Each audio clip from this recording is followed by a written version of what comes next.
Halo, halo.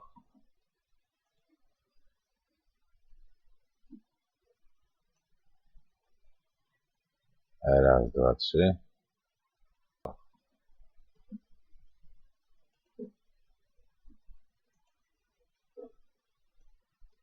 Raz, dwa, trzy. Dobra, tutaj, żeby trochę utrzymać się w ryzach obecnych tematów. Zapomniałem.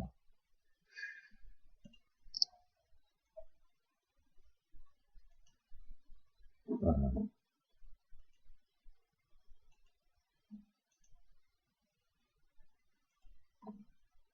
Żeby być na bieżąco. Zapomniałem wczoraj puścić tego Otera. Dzisiaj zobaczyłem, że ten filmik jest. Ewakuacja. Także zobaczymy, dokąd to się ewakuują ziemianie.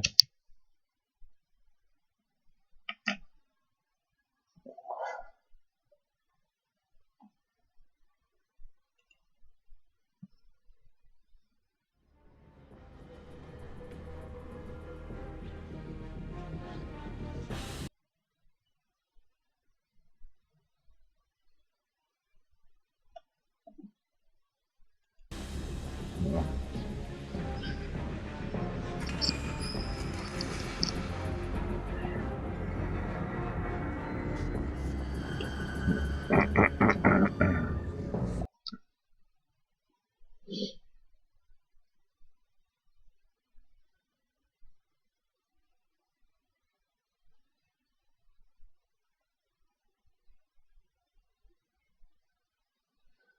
No, ale tutaj w tej cenie, no to powiedzmy, że wartość złotówki jest gówniana, bo my bazujemy na taniej sile roboczej. Nasz rząd zawsze bazował na taniej sile roboczej. Podmioty z zewnątrz, co będą dorzucać się do tego. Tylko one zamknęły obieg, wprowadzając swoje sklepy i wszystko jest przeżarte i wywiezione z drugiej strony, nawet z nadmiarem, przez inne instytucje. Także to jest tanio. 30 parę tysięcy za podstawową wersję na amerykańskie warunki. To jest tak jak 30 parę koła. To nie jest kilka lat, tak jak w Polsce. To jest 30 parę koła za podstawową wersję, przypomnę. Za tą z jednym silnikiem. To jest 30 parę. Polecam kupować z kompletem.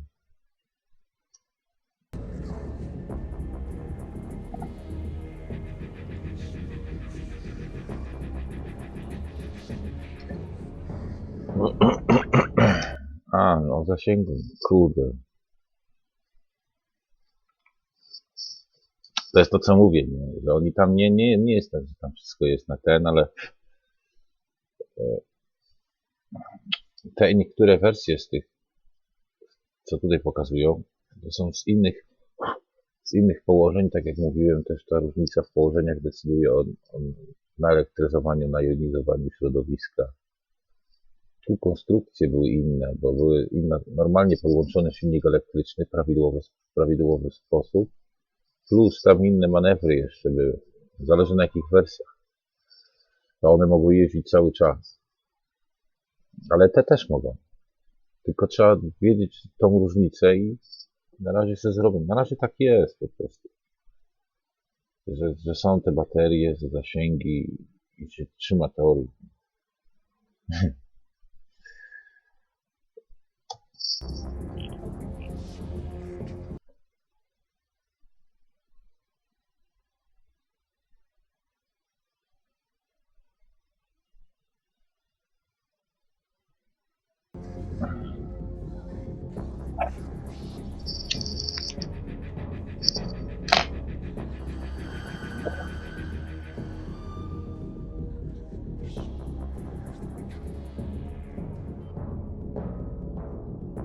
No. Tutaj straszenie.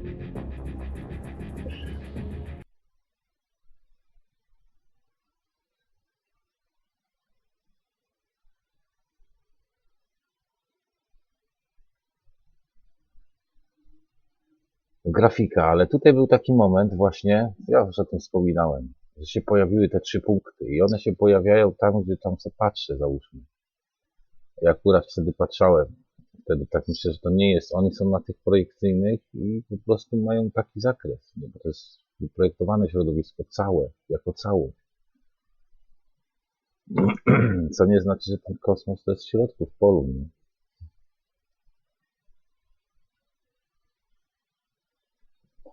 I tu też te wielkości i ten back engineering przypomnę.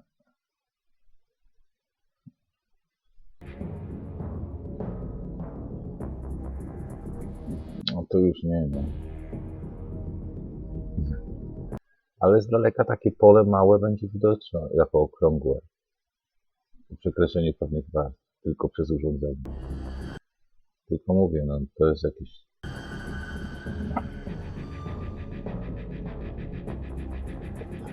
W każdym razie tam w jednym miejscu widać te 3 punkty.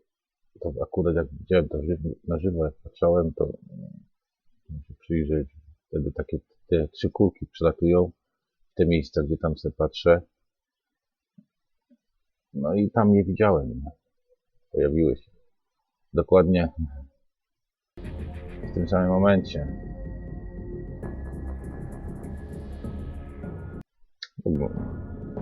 Także tutaj nie jestem pewien, nie? Ale no powiedzmy, że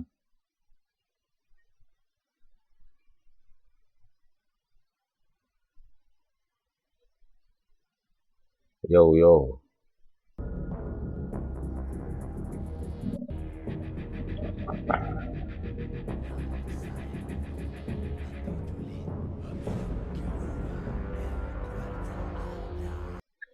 No bo tu o tych, patrz, ewakuacja ziemi, coś, o tych wirusach ostatnio, a ja mówię wirus hipohondrii, nie? Bo wszystko jest, skoro problemy są mentalne, no to wszystkie wyniki negatywne włącznie z wirusami to jest hipochondria. Autoimmunologiczna choroba cywilizacyjna, która wyniszcza po prostu nierozwijające się warstwy, ich własna inteligencja i ruchy. Po kolei, nie? Tu akurat nie mówię tylko o tych, nie? No, samochody są jakie są. Niedługo będzie wyjaśnione z tym całym rynkiem paliwowym. To tam też się chłopaki odblokują, nie? Oni mogą na razie nie wiedzieć, tamci.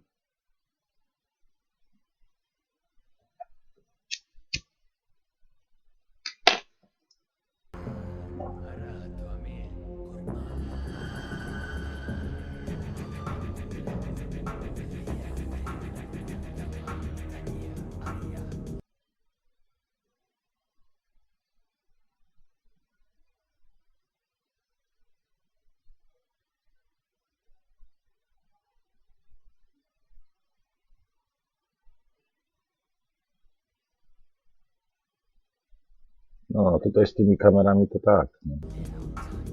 Nie?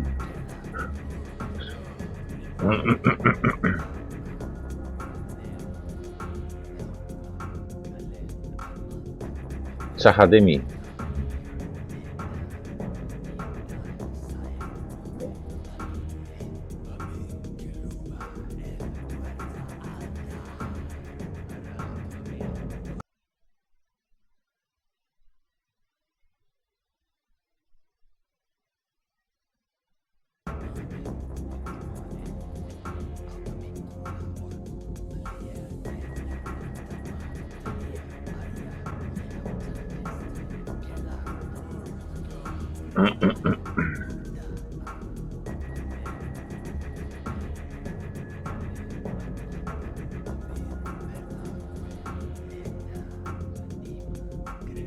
Ale Eter zawsze muzyczkę doda taką klimatyczną, wiesz, taki powiew tajemnicy jest, tak fajnie się może każdy zastanowić jeszcze raz, wiesz.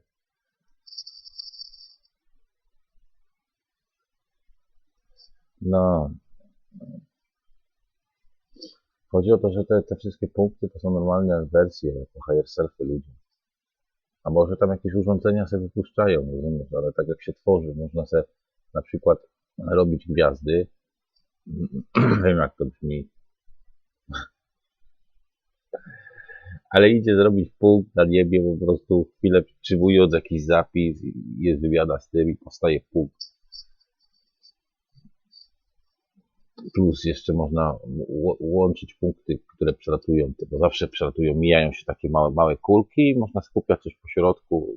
Różne te, testuję sobie takie różne te metody i to jest wszystko możliwe.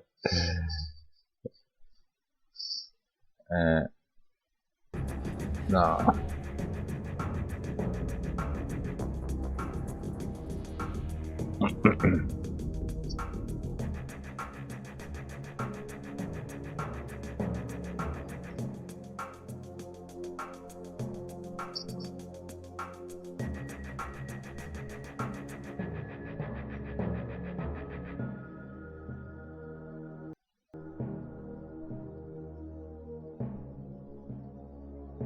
To wszyscy jesteśmy takimi punktami mniej więcej, większymi lub mniejszymi, nie?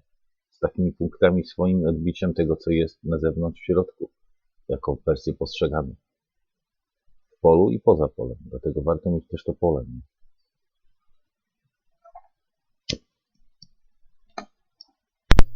I przypomnę, że te wszystkie gwiazdy tutaj, to one są też w polu. Tak jak te. To są gwiazdy w polu.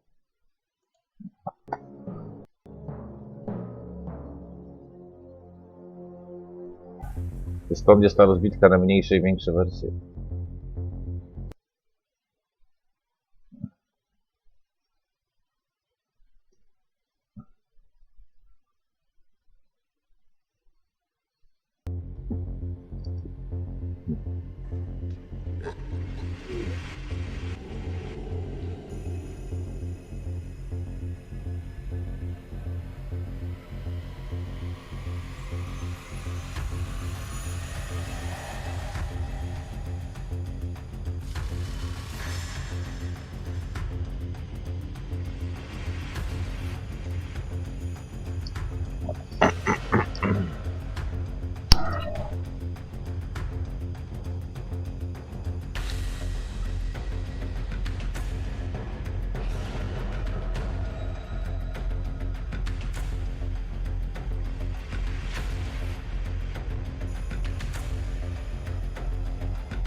No, bardzo ładny materiał. Mi się muzyczka podoba.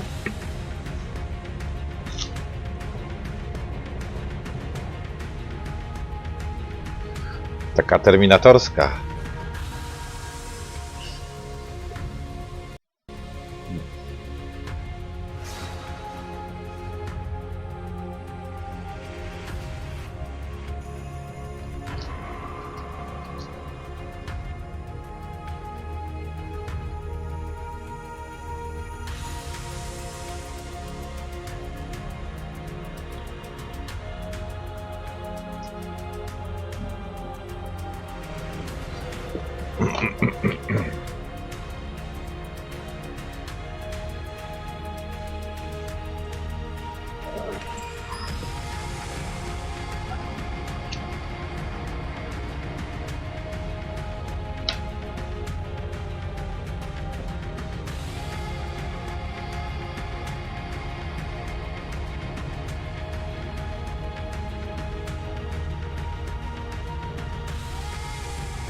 No i odsyłam do tych obrazków, co kiedyś były, że był sobie... Coś tu kurde... A, już wiem. O.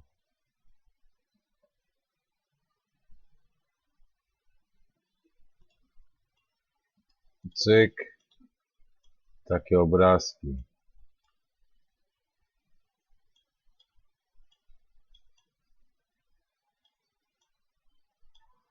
były. I w tych starych gdzieś tam zapisach takie coś. No bo to ludzie, to jest to pole tego człowieka.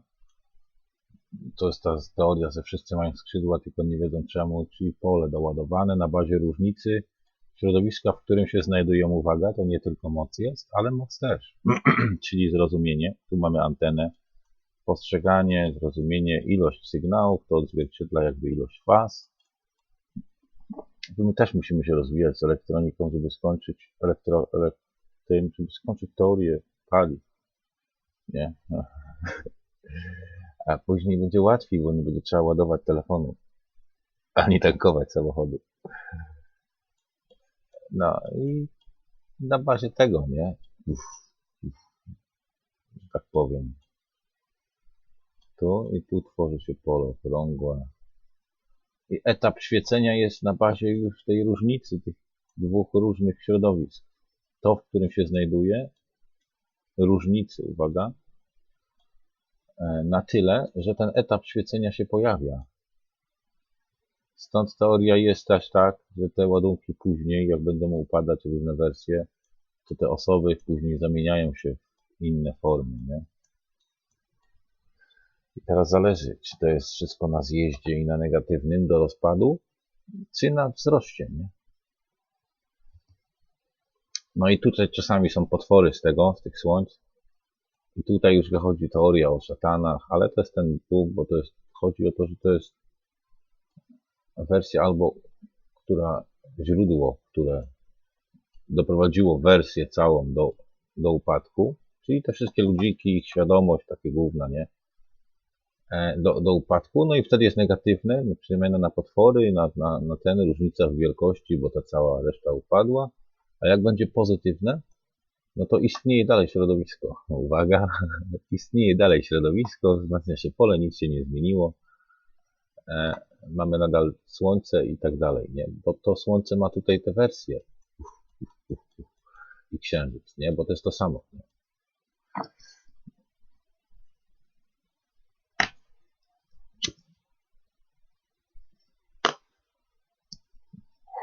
Nieskończoną ilość wersji.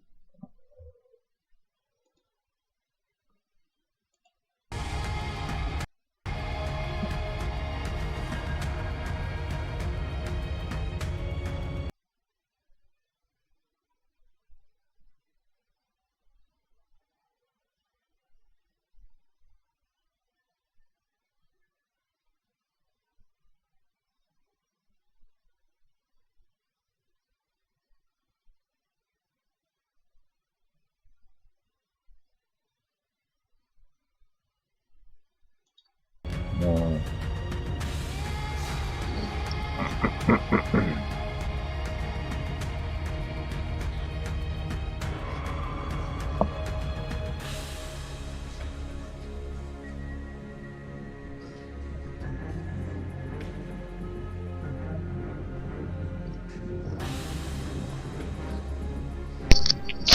Chwileczkę.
Dobra, chciałem coś zrobić.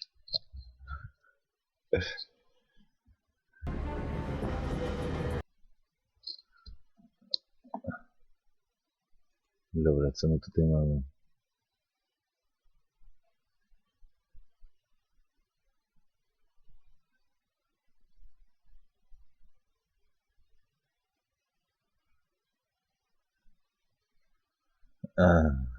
No, tutaj co do zwiększania wibracji drgań cząstek też jest dobre, bo to jest bardzo ważne, bo odzwierciedla położenie.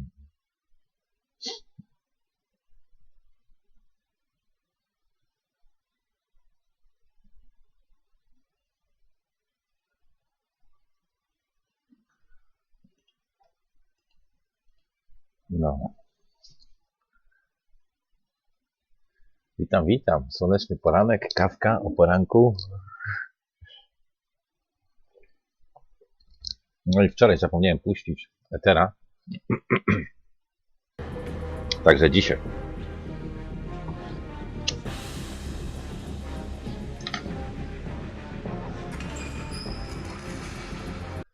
No, tutaj też będzie takie odzwierciedlenie, że to jest tak, te chmury się pojawiają czasami, jak się te ładunki kumulują też różne pola dookoła i później nastawienie osób w tych ładunkach, tak jakieś były te testy, ale to odwrotnie wyszło. Tu mamy przyciąganie, a tam odpychanie, nie? I odwrotnie. Czyli, to są jakieś tam świadomości podróżujące w tym polu i tutaj te chmury. Też nie ma przypadków, to są inne zapisy, ale no jednak tu są świadome zakresy energii. Stąd mówię o tych pogodach, że to nie są przypadki, że można po prostu zrobić tak, żeby nie było tych negatywnych całkiem, a nie udawać, że będziemy sprzątać po każdych kataklizmach, które będą się nasilać jeden za drugi. Bo to też jest bez sensu.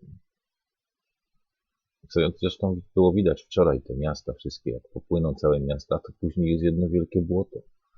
Nie ma sensu robić tak, żeby to później sprzątać i w kółko robić to samo. I tam coraz mniej osób zostanie z tego i w gorszych warunkach, aż się będzie mogła całkiem zregenerować natura. No to tylko właśnie to jest przyczyna.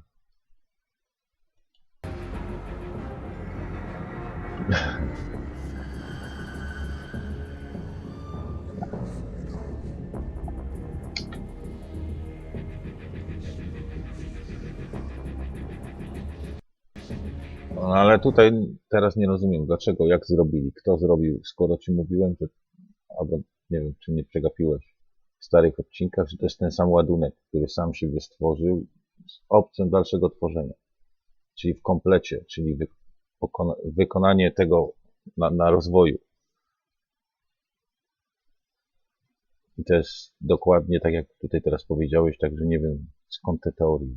Tutaj za dużo teorii z internetu.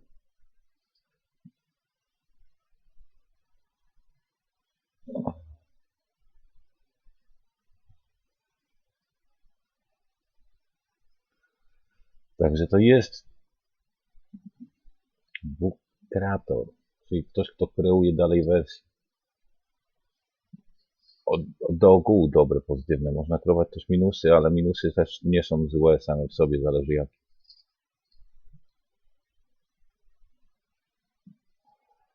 No i każdy człowiek ma szansę, że tak powiem, osiągnąć też taki etap, że będzie miał duże pole. Ale to jest potem taka lupa z tego. Musi być lepsza wiedza o tym, czym jest świat, to wtedy będzie miało to sens, nie?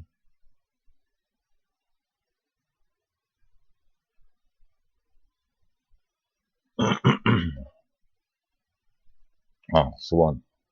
Na przykład płyta słoń jest z czasów reptyliańskich, z ciężkich, kurwa, przepraw, kurwa, z brakiem świadomości różnych form, różnymi, kurwa, głupimi reakcjami.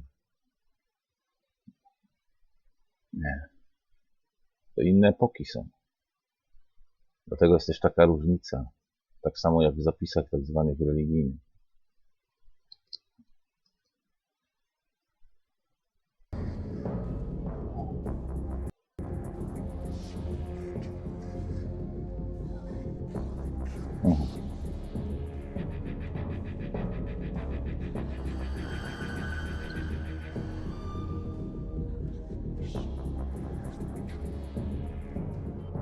Ale polecam przy okazji, nie? Żeby posłuchać dobrych dużo wersów.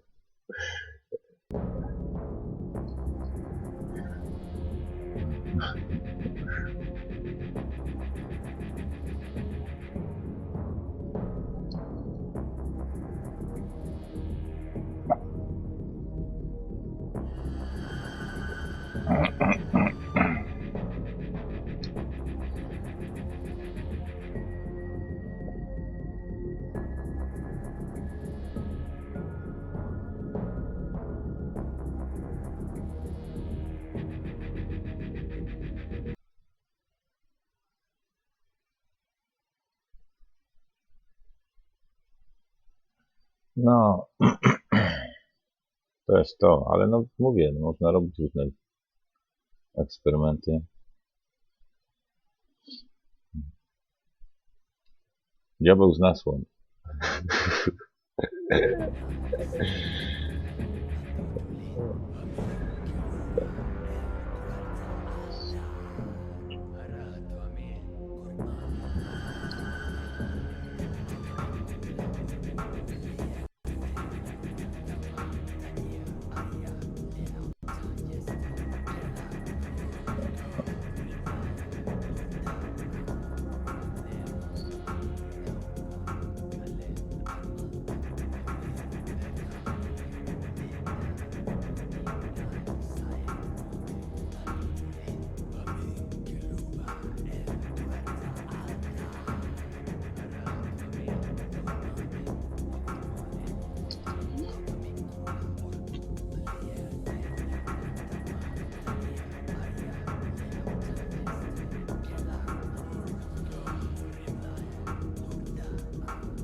No i to są takie osoby różne, tak jak returnersi, też takie kulki jak podróżują, czyli takie wyższe świadomości już, najlepiej już w pełnym składzie, z dużym polem, ale one się znajdują też w polu, muszą pamiętać, że mają silne pole, to są postaciami wyróżnionymi, ale znajdują się w polu, który tworzy świat. I przy doprowadzeniu tego pola do upadku, no to wszyscy w polu tracą warstwę, czyli zderzają się z większym minusem. To jest to, co było ostrzeżenie, że kiedyś byliśmy w polu.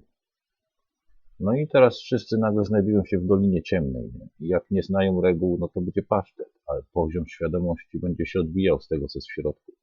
Tak, te gwiazdy i tak dalej, w tym wyższym położeniu, przy odpowiednim naładowaniu lub kondensacji po prostu środowiska, bo wtedy naładowanie się też zmienia. Większa kondensacja jest tutaj, nie? Tych ładunków, czyli energii do środka, materii do środka, czyli w formie postrzeganej, ale zwiększa się pole, tak jakby. I wtedy pojawia się to odbicie. No, i wtedy jest łatwiej tutaj z planetami niż na ten. Dla małych punktów. Bo to jest to samo w innej skali. Wszystko jest przecież względne. Dobra.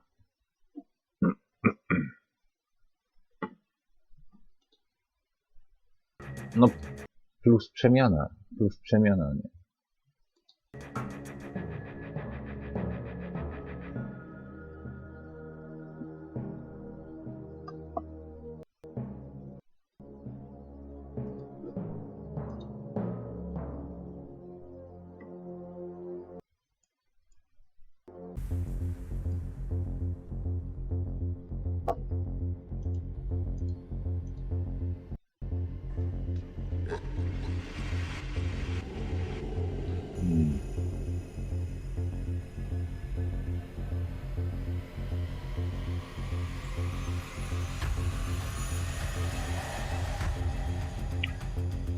Tu mamy wyścig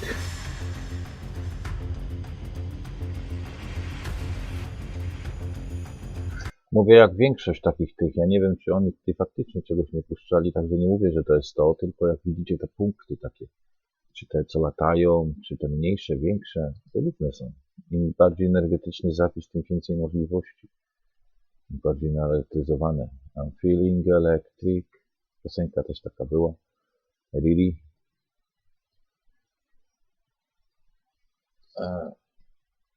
No i to jest wtedy inna kondensacja. Nie? To jest dobre. Bo tutaj to można wykorzystać nawet przy różnych tych. Jest położenie, tu zrobić sobie te dematerializacyjne sprawy, czyli faktycznie posty, załóżmy, ładować się energią, jakąś odpowiednią do danych tych, na przyszłość będzie pod takie prawdziwe, kierowane projekcje, żeby to faktycznie miało chyba poziom taki dobry, żeby to się szybko odzwierciedliło, to musi być inaczej. My tu żeśmy wystartowali, że tak powiem, z kompletnego upadku, z zera, nie? Z nieświadomości kompletnej, plus jakieś tam zapisy z tego, co tam było zapisane.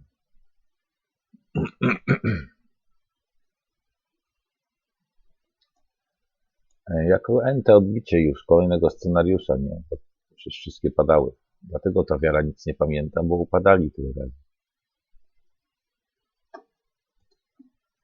No dobra.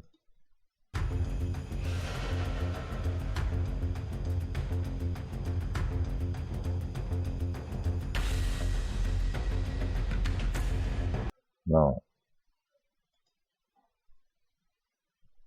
Informacja materii.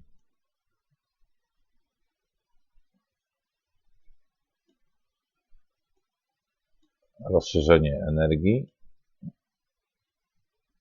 A tu odwrotnie. Wiedząc to, już dane grupy, te, które się rozwijają w porządny sposób, mają już podstawy u siebie, to mogą się bawić już w tych lepszych osobach. Chcecie też mierzyć. No, kierowane robić, nie? Rundy już później, wspomagane grupami różnymi korelującymi do danego tego i to co mówię, że możemy na takie coś przejść. I to nawet w formie budowania całych miast zabudowanych i osadzania wyprojektowanych już zagospodarowanych przestrzeni, co nie znaczy, że to się nie odbędzie na zasadzie, tylko mówię, my możemy to zrobić całkiem projekcyjne, więc przyspieszać już normalną świadomością, czyli rozkład w polu na odpowiednim położeniu, korelacja tutaj, tak jak ta projekcja tych różnych efektów, i wtedy dopiero osadzać. I już mamy zabudowane. Ja wiem, jak to brzmi teraz w tej epoce, ale no powiedzmy, że jest takie coś możliwe, to jest taki kierunek na przyszłość. Jak będziemy się dobrze rozwijać, to będziemy mieli takie rozwoje. Plus cała reszta będzie sobie istnieć jako system, taki co widzieliście na różnych filmach, że wielkie cywilizacje, super pojazdy, super technologia, ale nikt się nie wybija, nie? Tylko to jest jako dodatek do ułatwienia, bo można wykorzystać tak jak tamci.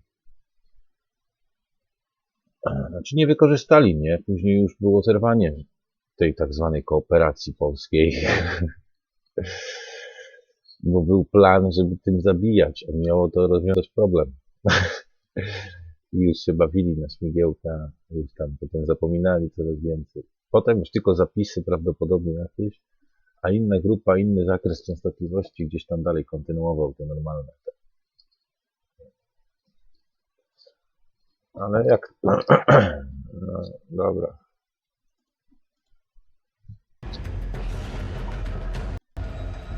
Nie ma co.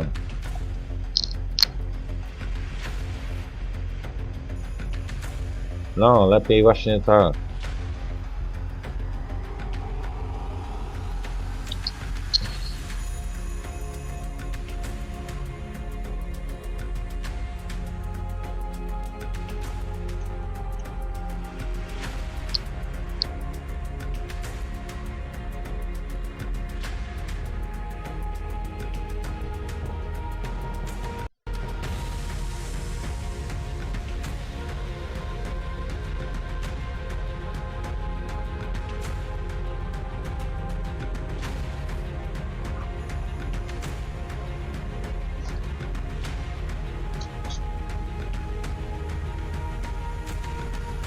No.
No i to jest to właśnie.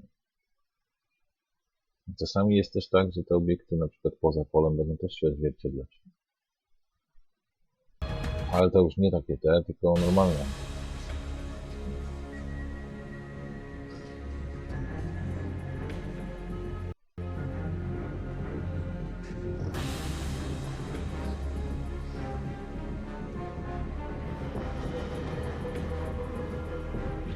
Nie ma tych satelit tutaj u nas w polu.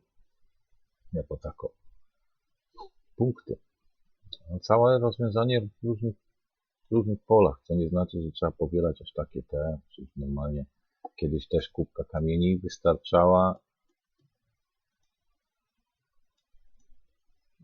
na takim kurwa drewnianym kołku w ziemi. Wystarczy do wysłania sygnału na samą górę. Między wersje. Różne bzdury. Bo energia wymienia się w całym zakresie. Dlatego nie trzeba aż tak to są tylko ładunki po kolei i grupa dookoła, nie? Samo co z drzewami, z różnymi obrzędami, ogniskami i wszystkim innym. Tylko różne potencjały w różne te niesione, wymieniane, nie? Bo energia wymienia się napięcie, natężenie, nie?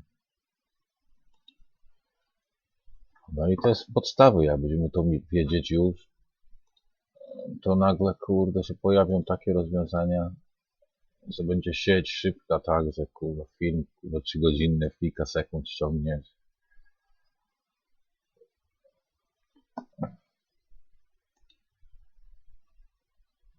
I to wystarczy taka prędkość tak naprawdę.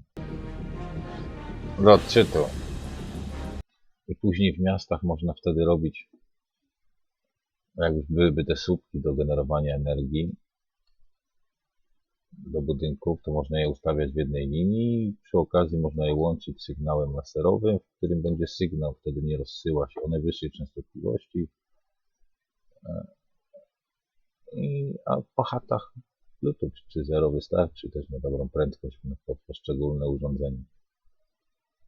Dobry zasięg. Wtedy ograniczamy ilość sygnałów,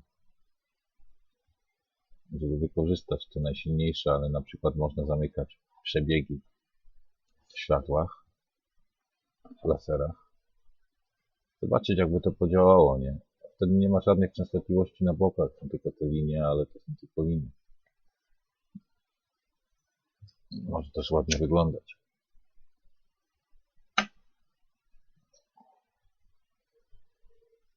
W dużych miastach, ale mogą być też kable odpowiednie.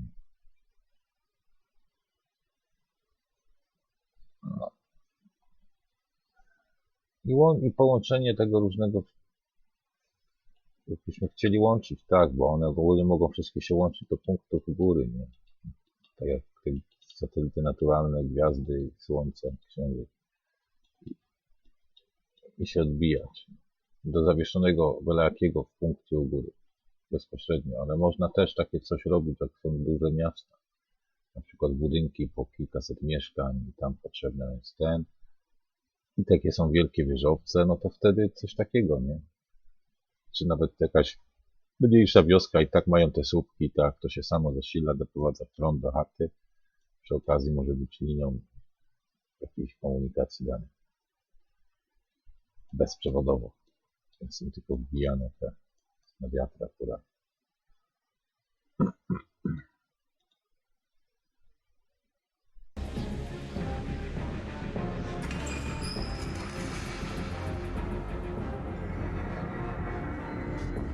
To dużo możliwości, nie?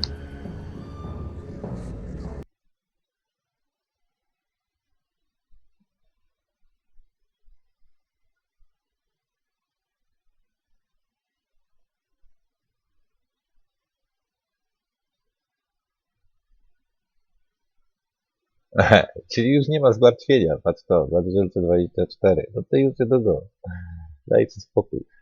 Nie martw się, kurwa, o emeryturę, bo będą podmostowe tylko. No. Bo w 2000, ale chodzi o to, że nie wszystkie wersje, bo teraz to pole decyduje tak naprawdę, że jak będzie dobrze pole naładowane, no to te ładunki już podlegają innym działaniom dookoła. Nie? I tak samo jak będzie dobrze pole naładowanie, to też może być wciąganie, tu jest przemiana i już jest inny efekt w środku.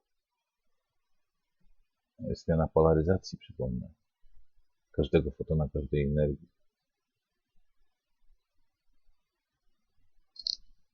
Czyli odwrócenie, wywinięcie na lewą stronę najmniejszej cząsteczki.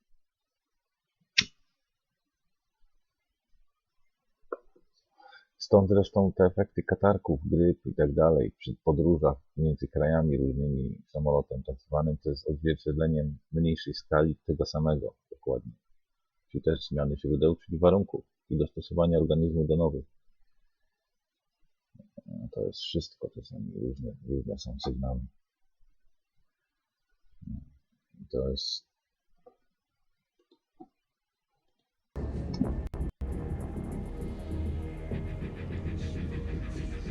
no i faktycznie tak jest, jak jest wersja właśnie bez pola, bez słońca, gdzieś się odrywa w drugą stronę, potem może na jakiś albo narobiła kamlotów, albo najdzie na jakiś pas, jak gdzieś leci, gdzie są jakieś obiekty. Albo cały układ robi w tym i zawsze wracają skorelowane, no bo jak ktoś gdzieś narobił, czyli są te postacie, które upadały na nisko, na niskich tych i tworzą tutaj inne zapisy, bardziej materialne z zewnątrz, które po prostu mogą wrócić, nie? Wrócą zawsze do skorelowanego miejsca. No i teraz zależy od pola, jak będą odebrane. Jak będą odebrane odpowiednio, rozpoznane wcześniej, jeszcze komunikacja i no to jest po prostu przylot, powrót jakiejś formy. To można pobrać formę przez komunikację i już jest inaczej, jest programowanie, przez postrzeganie też i tak dalej, nie? I przez wartości pola. A jeżeli nie, jak będzie strachanie meteorytami, no to może być faktycznie materializacja do meteorytu i będzie za słabe pole, to nie będzie żadnej zmiany polaryzacji, no i jest przelecenie przez do innego pola, ale z efektami jakimiś. Nie? Teraz kwestia, czy jest postrzeganie włączone, czy nie. Teraz zależy od osób personalnych.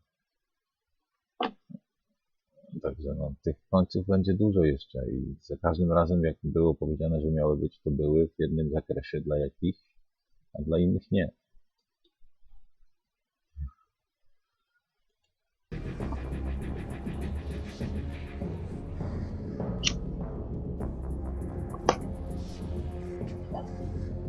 Nowa era.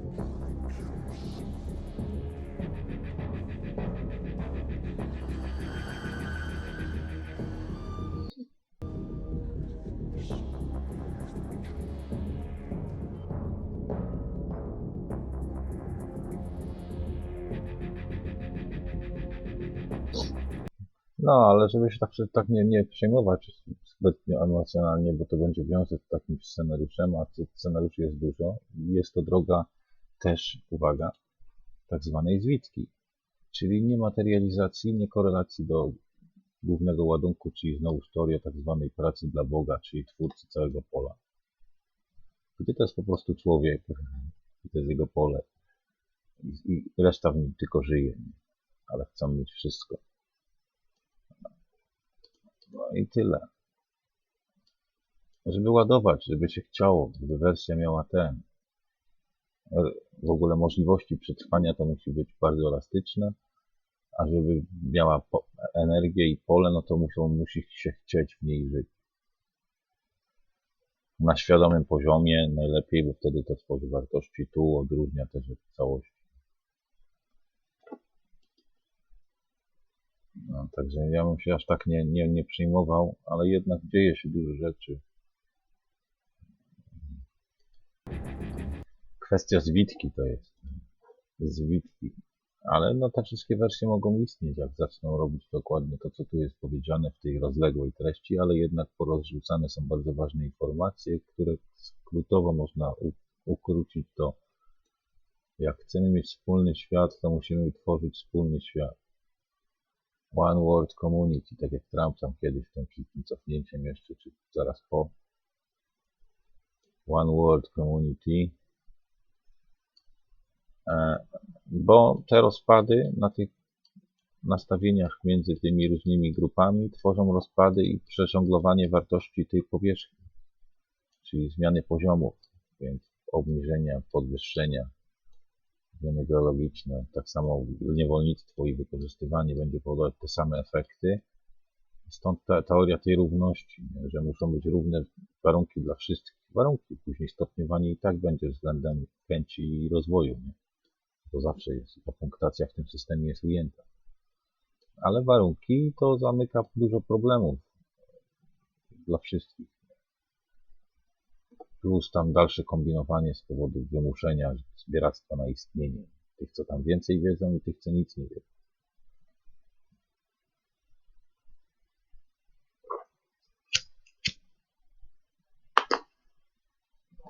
No im mniej osób będzie chciało, załóżmy tutaj się odradzać, no to tym mniej będzie, no, wszyscy chcą teraz na niebiosa, załóżmy to na te projekcyjne wersje, gdzie niby ma być łatwiej, ale nikt nie chce wrócić, zasilać projektora, czyli fizycznej wersji, czyli tego Słońca centralnego, czyli tak zwanej gwiazdy, w której są też te punkty, łącznie z tym Słońcem i Księżycem wewnętrznym. Wewnętrzne ładunki, ich jest dużo, bo całe niebo tutaj jest usrane tymi ładunkami, plus tutaj ten. No to wtedy nie będzie działać. Nawet te niebiosa nie będą działać. Będą się psuły coraz bardziej. Słabłe pole nawet mogą się tutaj wtedy rozwijać całkiem, ale pole będzie słabło, bo nie wspomagają scenariuszy, które chyba nawet nie wiedzą o istnieniu, bo nadal chyba postrzegają to jako ładunek typu Słońca i że tam niby nic nie ma, tylko reakcja Hela z tym, no, można tak powiedzieć, Hela z niebiem, czy z plusem i minusem. No.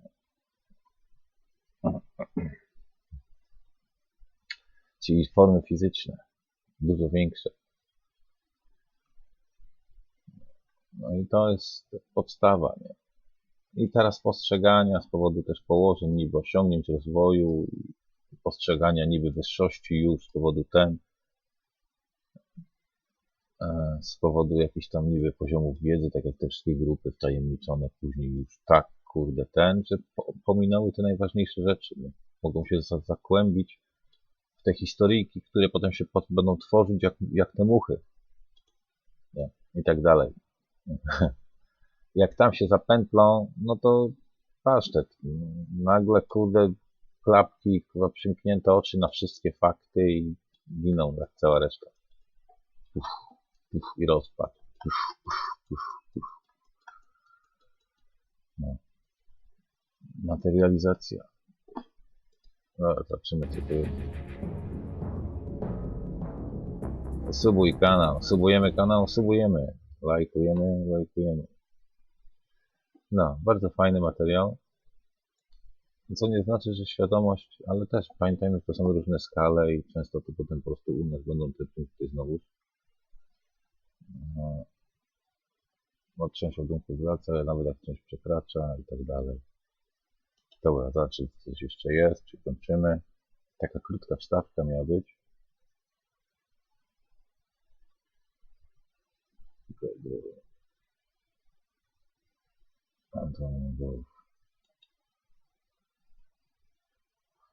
To oni nie wiedzą, że jest dom, to widać każdego tego, można nawet podświetlić.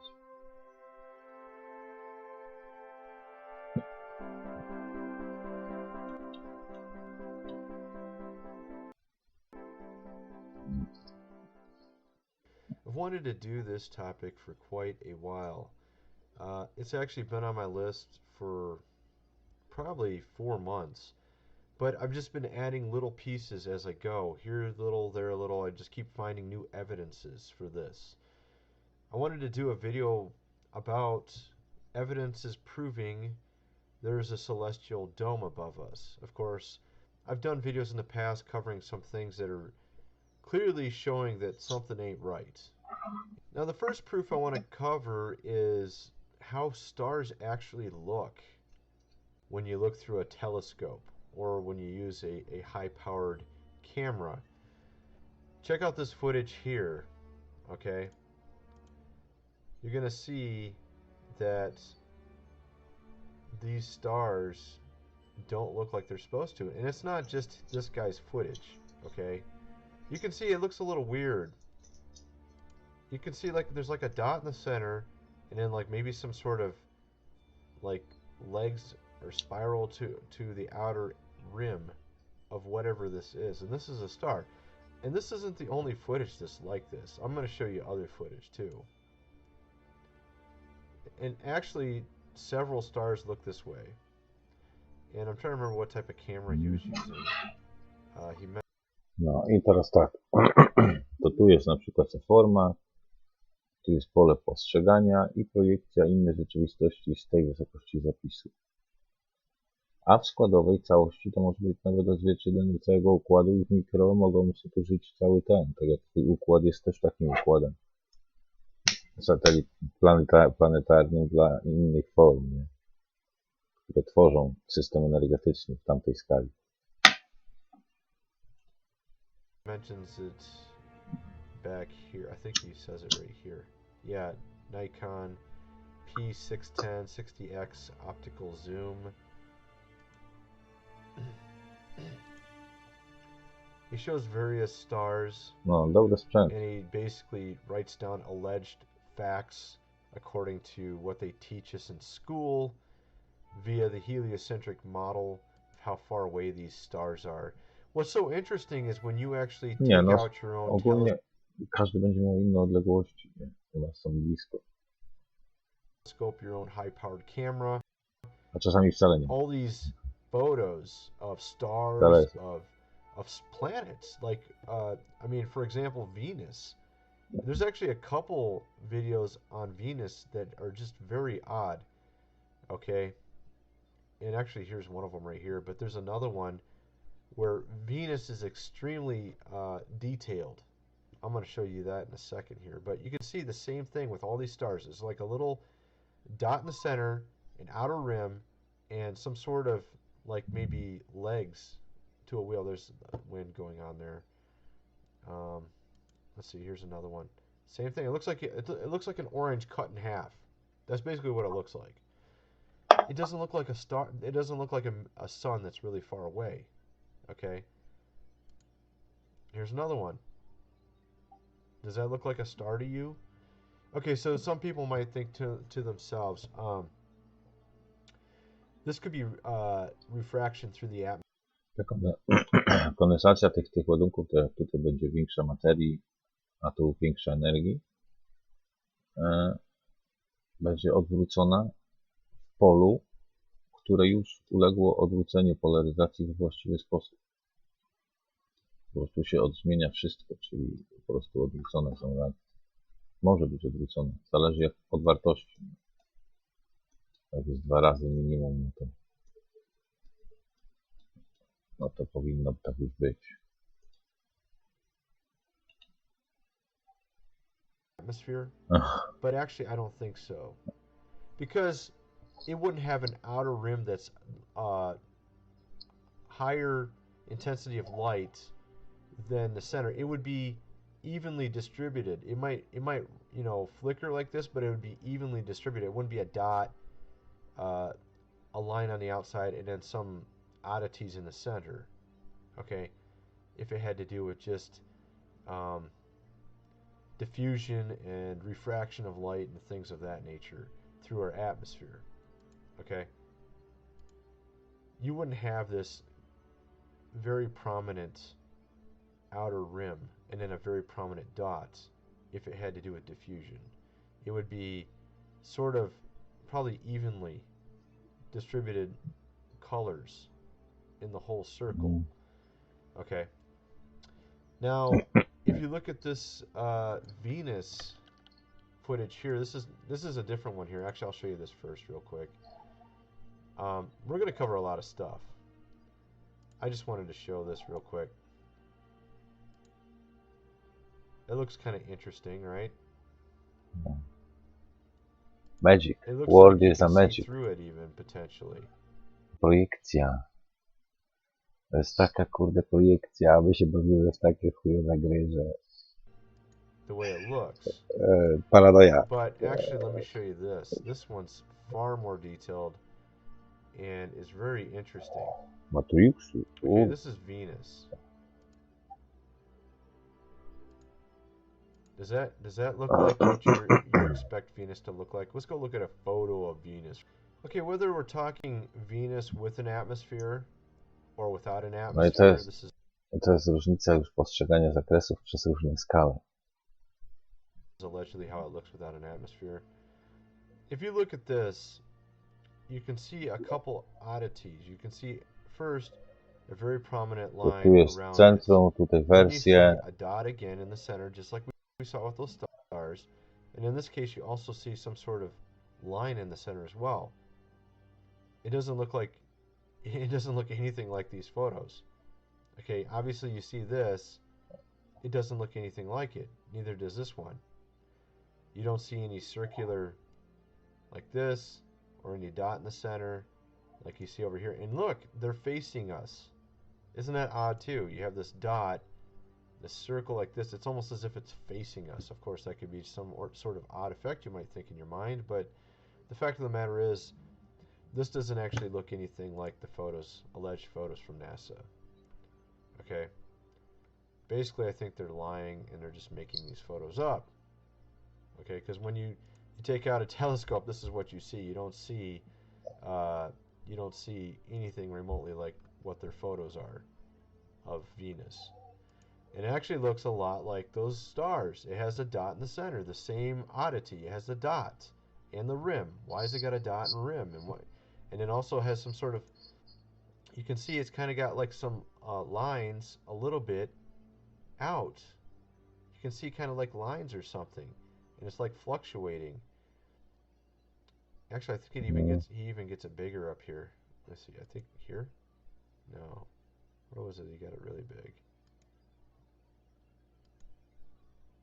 You can see something going on here.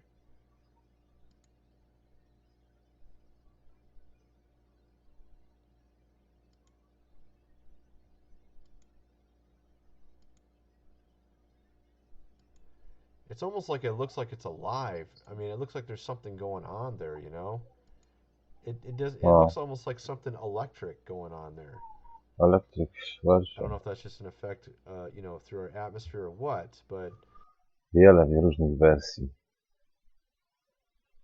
Jako punkty w środku, czyli te tutaj co ten i jakieś tam co składowe tutaj chyba mamy raz, dwa, trzy, cztery. Jako całość. it's very interesting. It doesn't look anything like these. So, I just thought I'd show those two things right off the bat. Then you got things like this. I'm just going through and just kind of going over some evidences. I'm not really... Ale tak wygląda mniej więcej każdy punkt, nie jest jakimś tam składem innym względem tego, co się dzieje w środku. Jak każdy istnieje, to znaczy, że na każdym jest życie w jakiejś tam skali zapisu.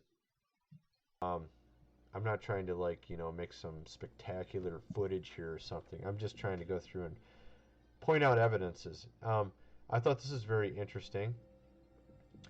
Uh, impossible radio transmissions in 1915, where essentially the entire world could hear a transmission. That was before satellites, obviously. Okay. First transmission of the BBC Empire Service was broadcast on the 19th of December 1932 from this building. And it shows here basically all the places it could hear. Okay. 1915, Arlington, Virginia. They're able to hear this message, this transmission, in Europe, Hawaii, which is basically impossible, okay, without satellites, allegedly, allegedly without satellites. So it's kind of curious why they were able to do that. It kind of defies heliocentrism, considering that we're allegedly on a convex ball. There's no way for those radio transmissions going in a straight line to curve around the Earth, right? And even if you have the bounce effect that they allegedly, they don't even explain that right. Even if you take into consideration like AM radio and the bounce effect and all this type of stuff, and other types of frequencies that can bounce off the alleged ionosphere, which is another quandary right there. How does it bounce off this mysterious ionosphere? Why does everything bounce off this ionosphere? The Kármán line, where sprites are, that just seem to make some sort of halo effect when they hit it, like as if there's a barrier there. Why do radio transmissions bounce off it? Well, it's because it's a different atmosphere.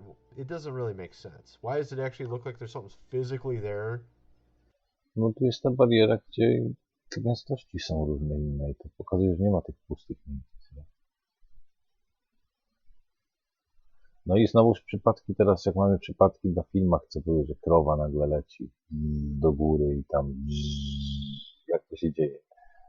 No właśnie to się dzieje, nie chciałem tutaj mówić, bo też trzeba na czymś zarobić, ale powiedzmy, że to tak jak działa w pełni grawitacja, to idzie później porobić różne rozwiązania. Do różnej warstwy oczywiście, i wartości. Ale mogą być wspomagane różnymi sygnałami dodatkowymi.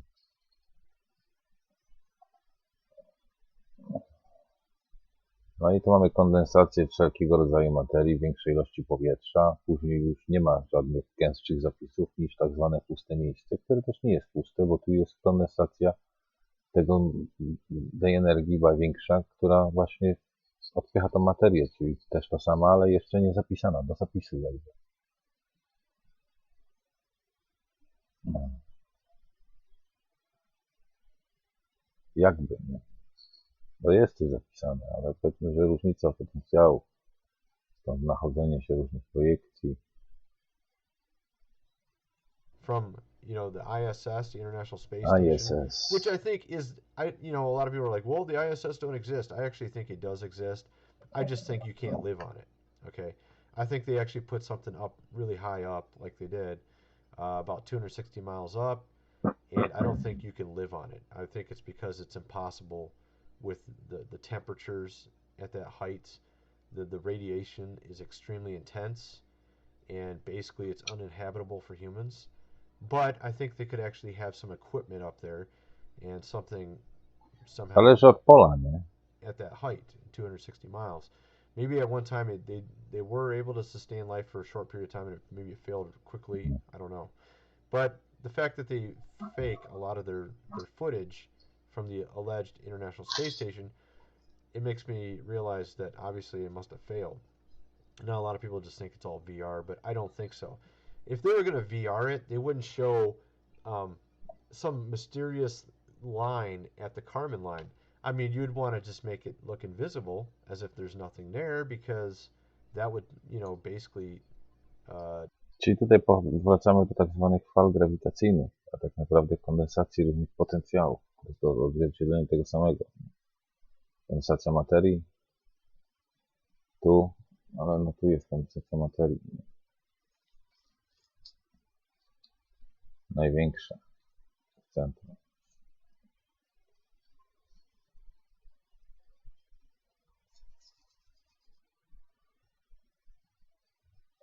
A tu energii. Tylko teraz zależy jakich potencjałów właśnie, bo energię też przynosi. Projekcje dalej są większe. Czyli projektują do środka, projekcja tutaj jest mniejsza, tu jest większa. No to tu jest rozszerzenie pewnego zakresu. I teraz energetycznego, projekcyjnego.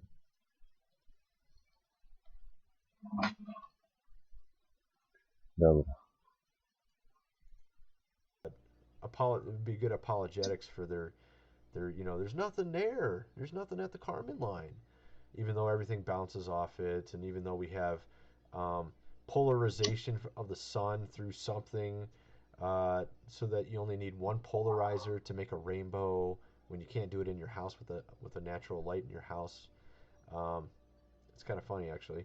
So there's like a lot of things that don't make sense.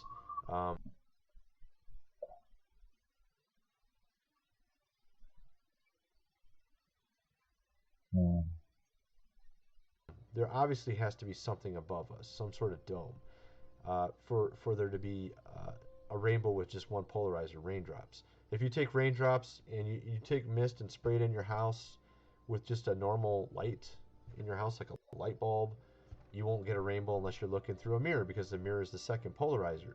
You have to have some sort of crystalline structures above us for there to be polarized light coming in. Okay. So I mean, all these things don't make sense. You wouldn't have radio transmissions in 1915. No, a ta całość nam się przyda do czego? Do projektorów holograficznych. No fajne gry. No i no i co? No i wygodne ekraniki do wybierania czegoś.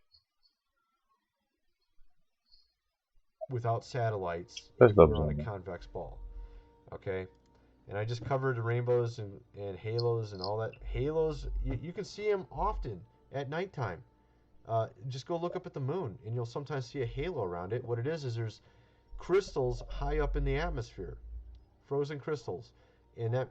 Na kanale Dust możecie zobaczyć w niektórych filmach takie rozwiązania. Mają takie soczewki, jedna punktowa, to wtedy mało prądu źle i jest mało kłopotliwe, a wyświetla obraz. Czy to do komputera, czy do małego urządzenia. Wtedy może być mniejsze, ale ta konstrukcja i tak będzie musiała być. Od tego zależy pojemność. Też. Zobaczymy. It's not them alone that Bateria. makes that halo effect. Okay, it takes two polarizers to make any type of rainbow or halo effect, and they just don't. Skąd sama nie wiedzieli? Czekaj.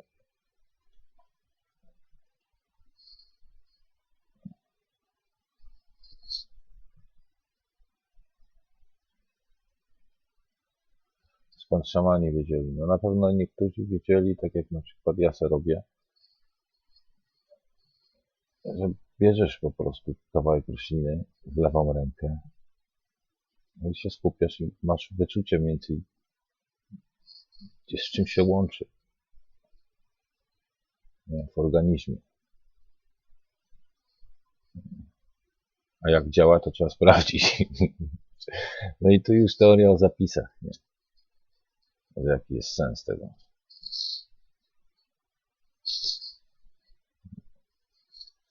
Idzie wyczuć normalnie w lewą rękę najczęściej. Możecie sobie próbować, nie? Jakąś tam roślinę i na emocje, bo też skorelowana jest materia jakimiś tam ładunkami, do czego najbardziej koreluje w twoim organizmie, jak praworęczny, jak leworęczny, no to w prawą rękę, nie? Będzie łatwiej. A jak obu, no to obie, nie? Możecie spróbować obie, możecie spróbować tak jak Jackowski jeszcze, wiesz. Bo to też jest odczyt zakresu, nie?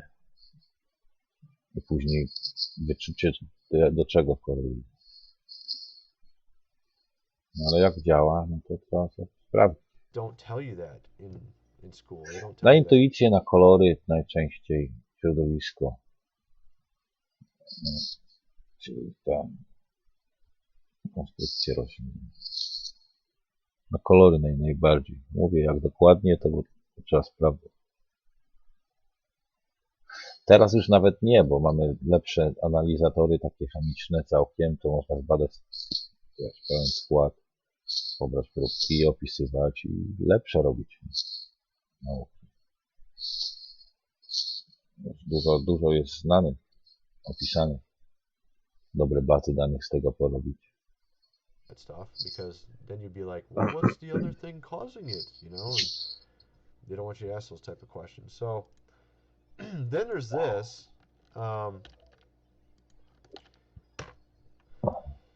The Gegenschein.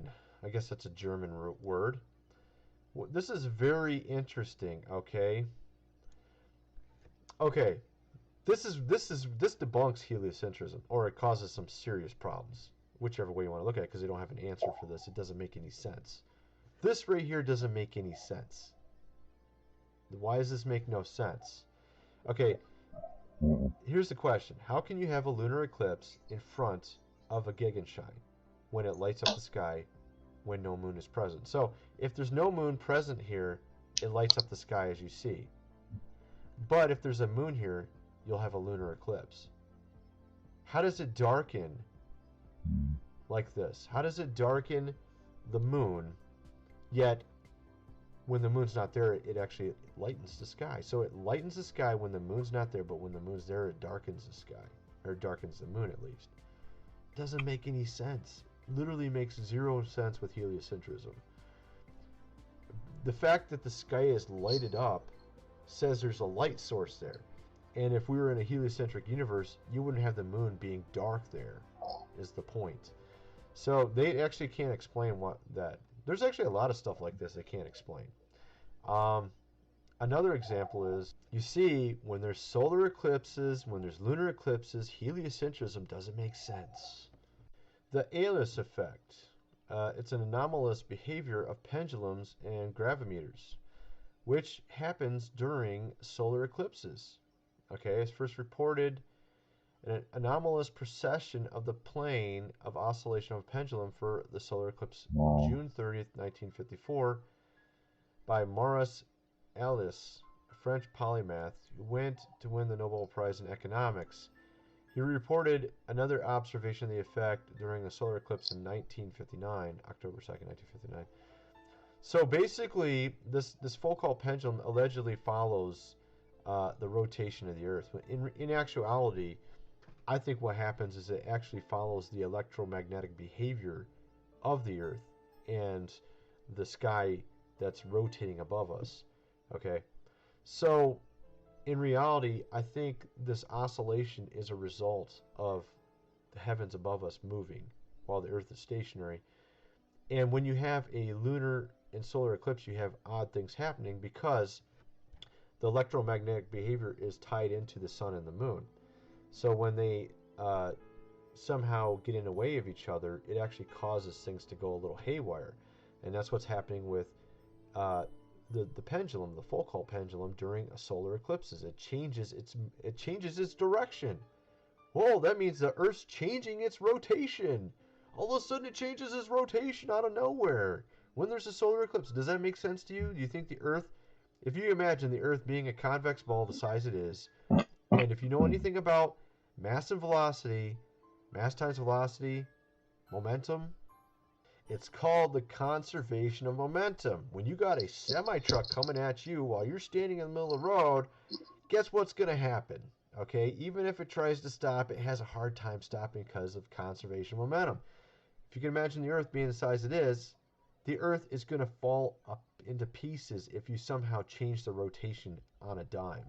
The Earth would fall apart. I mean, if you have something rotating like it is, and all of a sudden you just somehow jarred it out of its rotation, the Earth would probably break into pieces, many pieces, if we were in this heliocentric universe as they claim. But for some reason, the Foucault pendulum changes its rotation during solar eclipses, which is impossible if it's allegedly. Jest projekcja w źródle skondensowanym, stąd ta różnica, tu jest materiał gdzieś.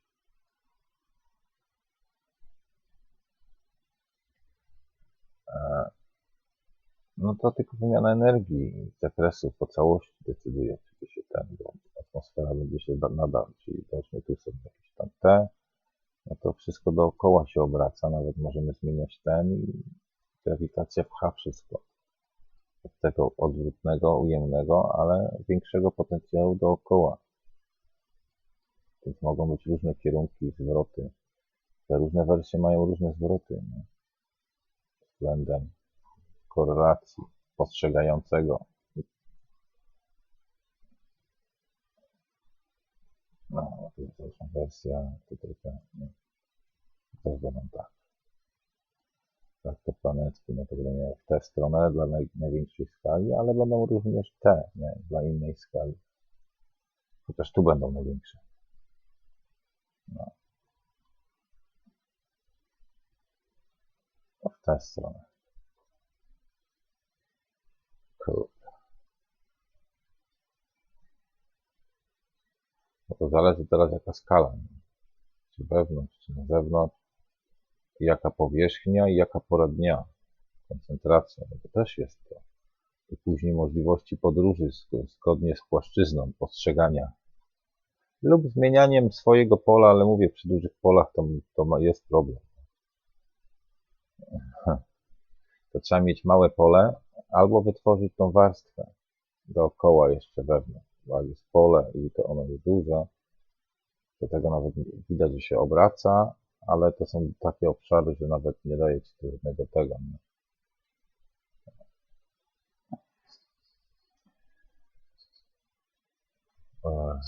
Żadnego efektu takiego, co by to miało przynieść.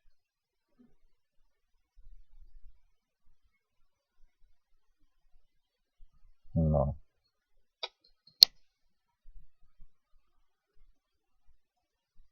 Based on the spin of the Earth. So I think it actually proves, or actually it proves that it's not true.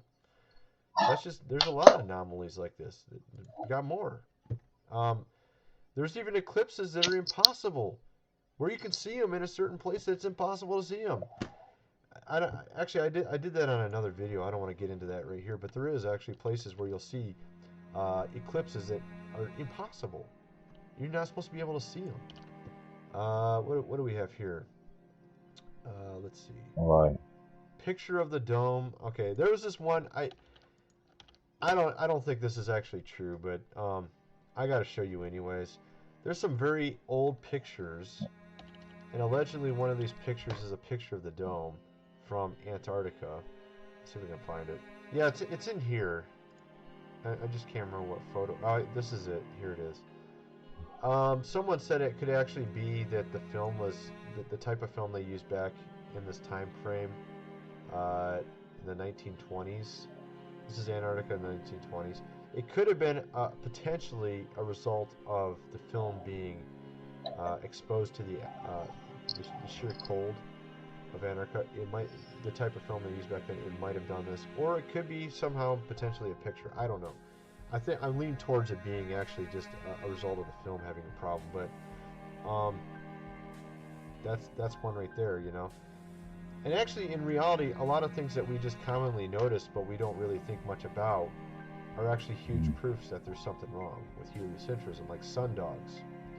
Okay, sundogs, rainbows, all these things don't make sense if there literally is nothing between us and the sun other than space. If there's just a sun, it's Pole I can't separacyjne. remember how many millions of miles away. Yeah, that's what I thought. I was thinking 93 million miles. It's basically 93 million miles. I didn't want to say it until I wanted to make sure before I said it. Fajna muzyczka sobie włączył w tle. Oh, here it is. Okay. So, you know, what I was trying to get at is the shape of sundogs, the shape of rainbows. A full rainbow is actually a circle.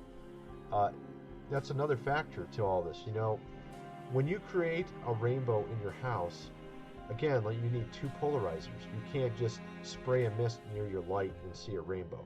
You only can do that outside because there's a polarizer above us, which we're not aware of, and they don't teach you about it in school. Theoretically, there's a lot of things it could be. It could be something encapsulating the sun if the sun was small.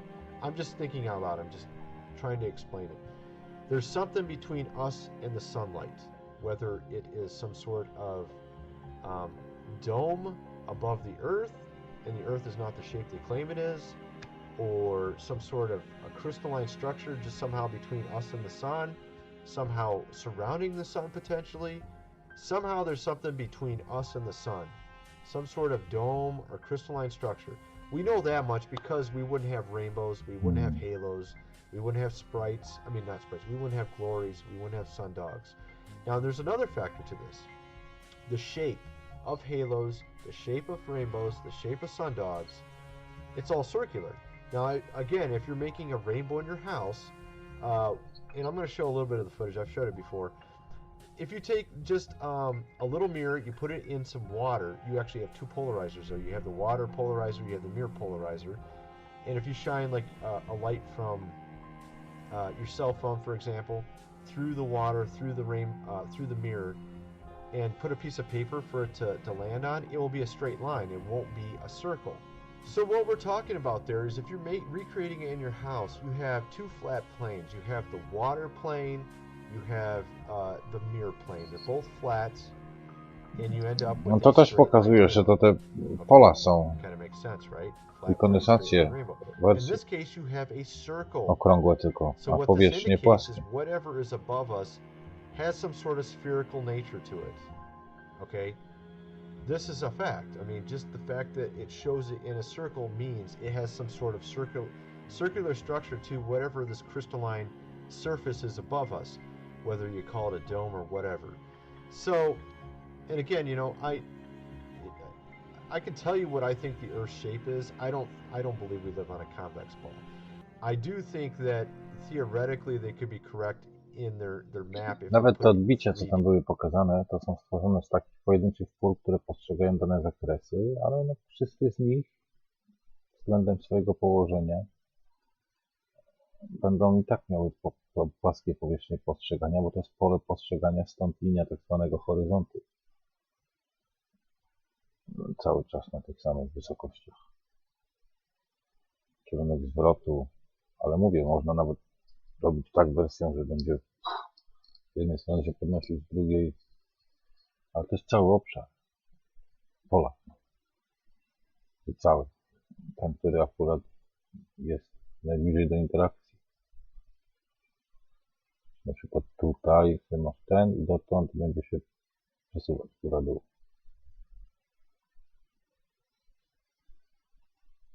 And make it a half sphere hollowed out. I'll try to show a picture of that in there. There's actually multiple things I think it could be. I'm not totally sure exactly. I lean towards concaver / maybe flat earth put into a bowl shape. Something like that. I think it's something like that. I don't think it's flat. I don't think it's a convex ball. I'm not totally sure what it is yet. I'm still trying to figure it out, but I'm gravitating more and more to kind of like a bowl shape type of thing. I'm starting to gravitate towards that more than a concave. I was thinking for a while it might be concave. I think there's something wrong with that model. I think it's partially incorrect. They don't have any answer for Antarctica is the problem. I don't think they have an answer for Antarctica, and there's a lot of figures that I've seen and things that don't seem to jive. The Antarctica isn't the mirror image of Arctica. The Arctic is completely different than the Antarctic, okay? So there's something different there. But I don't think it's like, and they don't take into consideration some of the optical illusion effects that I've mentioned on video before. When you zoom in on like a ship that's out to sea, the ship will somehow reappear in front of your eyes while you're zooming in, which shows there's clearly some sort of optical illusion effect going on there when you're zooming in. I don't think it's just you're zooming in and you're somehow getting past. I don't think you're somehow getting. No, poza tym jak będziemy sobie patrzeć, to raczej wygląda na to, tak samo na długich drogach, jak i na morzach. Widać, że z góry jakby schodził pojazd.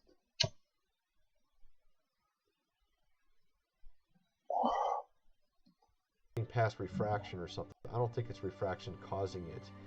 I think there's refraction factors involved. But, you know, I was just watching a video by Rob Skiba, and he was talking about how when he zoomed in as far as he could, it looked like the ships were above the water floating. And that's an example of what I'm talking about. You know there's some sort of optical illusion with what you're seeing in front of you in the landscape. There's somehow, I think it's actually being flattened out. I think it's actually, we're in like a bowl. That's why when you go up higher and higher, it still stays at eye level. You're in some sort of bowl where there's like a massive rim at Antarctica. I think somehow there's a rim at Antarctica, whether it's, you know, sort of like inside a ball-ish kind of thing and there's like a rim there, or if we're in a bowl and there's a rim there, I don't know. But as you rise up, it stays eye level. There's some sort of optical illusion with that. And when you zoom in, you see a ship that went over the horizon. That doesn't make sense if light doesn't bend. If light was straight, you wouldn't have that effect.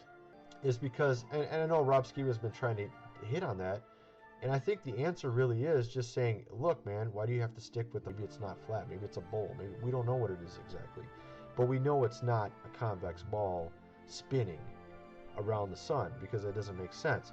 And now here's Nie, no na fact. wersjach, I mean, if you take... jak mamy nawet gwiazdy, to widać, że niektóre mają obiekty, które wirują dookoła. To jest dokładnie to samo. I to jest tylko w różnych położeniach, w różnych tych. No, nasze pole też poza polem ma w innym polu. Take into consideration,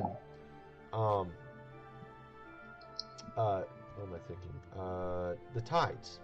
You take into consideration the tides. Here's something they never tell you. Just go look this up. Okay, they tell you, oh, it's the moon causing the tides, right? That's what they tell you, right? They don't tell you it happens 2 times a day. It doesn't just happen when the moon's overhead. It happens when the sun's overhead. Okay? Why would it happen when the sun's overhead? The sun's 93 million miles away. It wouldn't cause it. You see what I'm getting at? See, why is it you have a why do you have a tide at 2 times a day when the moon is the only one that's close to us, allegedly? You see what I'm getting at? So there's something going on there too. And I don't think it's, I don't know if it has something to do with the electromagnetic nature, or if it's, I try to think on sort of a Tesla level, because I think Einstein was wrong on some things. I think he was right on some things. I think he's wrong on some things. I think Tesla had started figuring out some stuff, and that's why they don't like his works to be out in the public, and that's why he ended up dying penniless pretty much, and a lot of his works were basically thrown away in a sense, and locked away in with a key. There's a lot of stuff we don't have of his, and I think he actually figured out a lot of things, and they don't want us to know those things.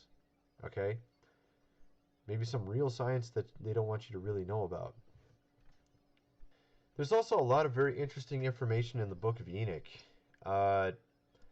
that just does not jive with heliocentrism. Okay, and actually it talks about sort of a deception in the end times about how people view the stars in the sky and what they think they are. It gives us the impression that basically people's minds are going to be blown when the end times happen, when things start falling that shouldn't fall. Oh, Chicken Little, and that's another psyop right there, Chicken Little, to make you think only crazy people say the sky is falling. Why would they make that a concept be introduced into our society? You see what I'm saying? Why do they play off that? Why do they play off this concept, the sky is falling? Oh, you're if you think the sky is falling. They don't want you to go there. They don't want you to think that the sky could fall. You see what I mean? They want you to believe that these stars are millions and millions of light years away, or thousands of light years away. I don't even know what the closest one. What's the closest one? Dla jednych są skale, jak są na jakichś planetach z jakiejś gwiazdy, gdzieś daleko, małej, albo dłużej, ale daleko. No to też jest względne. Nie? Teraz wiedza o tych potencjałach i nabieranie w odpowiednich położeniach też przyspieszy etap rozwoju i rośnięcia, a odpowiedniej wersji w szybszy sposób. To, żeby przy jednej rundzie się całkiem zmaterializować. Korzystać jedną rundę do pełnej materializacji. I z każdą rundą byłby nowy kontynent wtedy. No też taki dobry efekt by był, bo co roku coś ciekawego nowego. Nie? Okay, so they say, obviously, the sun, they allege, is the closest star, 93 million miles, right? And then from there, 4.37 light years, which is quite a bit away. You got 4.24 from there. So it's obviously extremely far away. But my point is that if you've been lied to about all these things, and something starts really changing in the heavens, okay, like the sun starts changing its path, or the moon changes its path, or the stars start changing their path, you'd be like, what the heck is going on here? People are going to go crazy because they're told all their life that heliocentrism is the truth. And that stuff, where did heliocentrism come from? A lot of people don't even know where that came from. The Emerald Tablets of Thoth. I did a video on this. Emerald Tablets of Thoth and the Bottomless Pit. Actually, Emerald Tablets of Thoth came from the Great Pyramid, which we still don't know how that was built. We can't build it today, the accuracy that it has. I did a couple videos on that. But the Emerald Tablets of Thoth were found at the top of the Great Pyramid, and some think that the Great Pyramid was actually a means for the fallen ones to retain their knowledge through them. Okay? So what we're talking about is sort of their library of evil knowledge was kept up, and the Emerald Tablets of Thoth was one of them. And it was written in Paleo-Hebrew, or Phoenician as they call it, which is basically, from what I understand, the original language, the language of heaven. And what it says, it says a lot of stuff in it. It's kind of crazy. It talks about a bottomless pit being underneath the Great Pyramid. It talks about the sun and how that everything revolves around the sun. So it's actually about sun worship. And Copernicus, Galileo were both sun worshippers. They were called Hermes. Okay, the false god of knowledge, Hermes. Hermes is the same false god as the god Thoth. Thoth and Hermes are the same god, false god. And Thoth is where we get the term thought from. Hermeneutics, we get that term from Hermes, which means knowledge, biblical hermeneutics. It's kind of an irony, right? So, these Emerald Tablets of Thoth are where Copernicus and Galileo got their concept of our solar system. And that's what we've been taught all this time. Okay? From a fallen angel called Thoth, or Hermes. That's where we got this knowledge from. And could it be such a great deception that it would be used in these end times to lead people to believe lies and to believe there's no God and that evolution is what happened? Yeah, that's what happened. That's what we're seeing here. Okay? It's a deception to keep people in the dark so they don't know what's really going on. Even the term NASA means to deceive. I found this very curious, that the term NASA in Hebrew means to take up, bring up, but also in a negative connotation it means to lead astray, mentally delude, morally seduce, beguile, deceive greatly. And that's what NASA does, is they deceive people. They make people believe that heliocentrism has already been proven. They have all their alleged evidences that they give us, the moon landings, just everything. And there's so much irony to all this. Even Skiba's covered some of this with the Richard Byrd. Okay, if you just follow the succession of events, okay.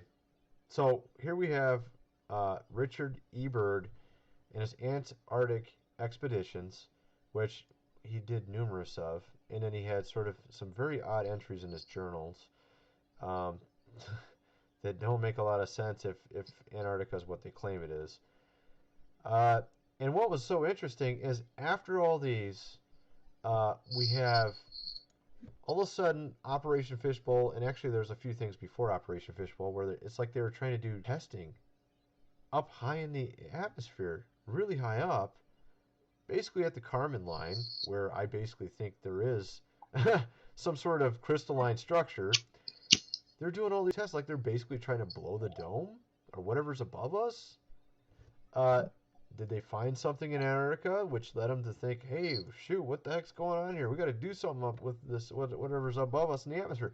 And then here comes, they say that we're going to go to the moon, right? We had Kennedy say we're going to go to the moon. Next thing you know, we're on the moon, all out of nowhere. And now we have the Orion missions, which we're still trying to figure out how to get through the Van Allen belt, which we already got through in a tin can way back when, and then moon landings. You remember that, right? Where they had the real footage was accidentally lost, and all they have is the grainy footage left, and where they took the photo of Earth through a small little window in the Apollo 17 module. And To jest dobre. happened to accidentally release some footage that showed that they faked the circle of the Earth, the round ball of the Earth. So, I mean, there's way too much going on here. And then you have the fact that right before Operation Fishbowls, when they imported all these scientists, and half of these Nazi scientists were doing psychological tests and type operation stuff. Basically, stuff on how to deceive the public. They were into that kind of thing as well. Half of these scientists were like that. And a lot of these scientists who ended up in NASA. Okay? And some of the scientists talking about how we were in some sort of concave surface. You even have there's even some American photos that show them using some extremely high-powered telescope looking upward and seeing a New York skyline that seemed to go up in the background. And this is what I was talking about. The higher the magnification you can get, the clearer of a day, the more you can see farther back. And I think it just keeps going up and up and up. I think it's actually we're in a sort of a bowl shape or something. Now, these evidences are used for concave Earth, but, the thing that doesn't make sense is they can't explain the Richard Byrd, Antarctic oddities. They can't explain the whole Antarctica, the treaty, so we can't go there anymore. There's way too many things that just point to there being something different about Antarctica, and the distances change in the southern part of the hemisphere. So it makes me think it's not concave as usually commonly shown. I think it could be more so along the lines of a bowl shape. It's kind of what I'm thinking it is. Maybe not, I don't know exactly what it would be. Maybe it's a half sphere hollowed out. That would actually make a lot of sense to me. And that actually would make sense with the UN flag map. That would also... No to jest dobre. I teraz jest pole okrągłe, bo zawsze jest okrągłe, bo jest w innym ośrodku. Na samym środku kondensacja materii i odbicie na płaszczyźnie postrzegania. Tak jak z tymi ich zmiany wielkości, tak jak dokładnie w soczewce postrzeganie od środka w polu. Gęstości różne. No i postrzeganie stąd tego, co się odbija tu, już daje obraz. Ale nie jest. To jest obraz. Warstwy i teraz skondensowane formy, pola na tym postrzegania, różne punkty. Ale każda warstwa ma dwie strony, nie? A tak naprawdę tyle, ile jest obserwatorów, bo podleci ktoś stąd i też będzie coś widział. Inny zapis. Przy tym jest inny zapis. Czyli kąt. Ustawienia.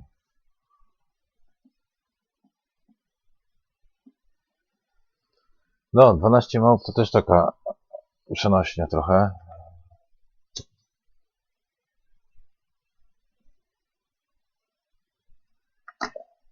Fajny film. Przenośnia, nie przenośnia. No. Ale tytuł coś mówi. 12:01.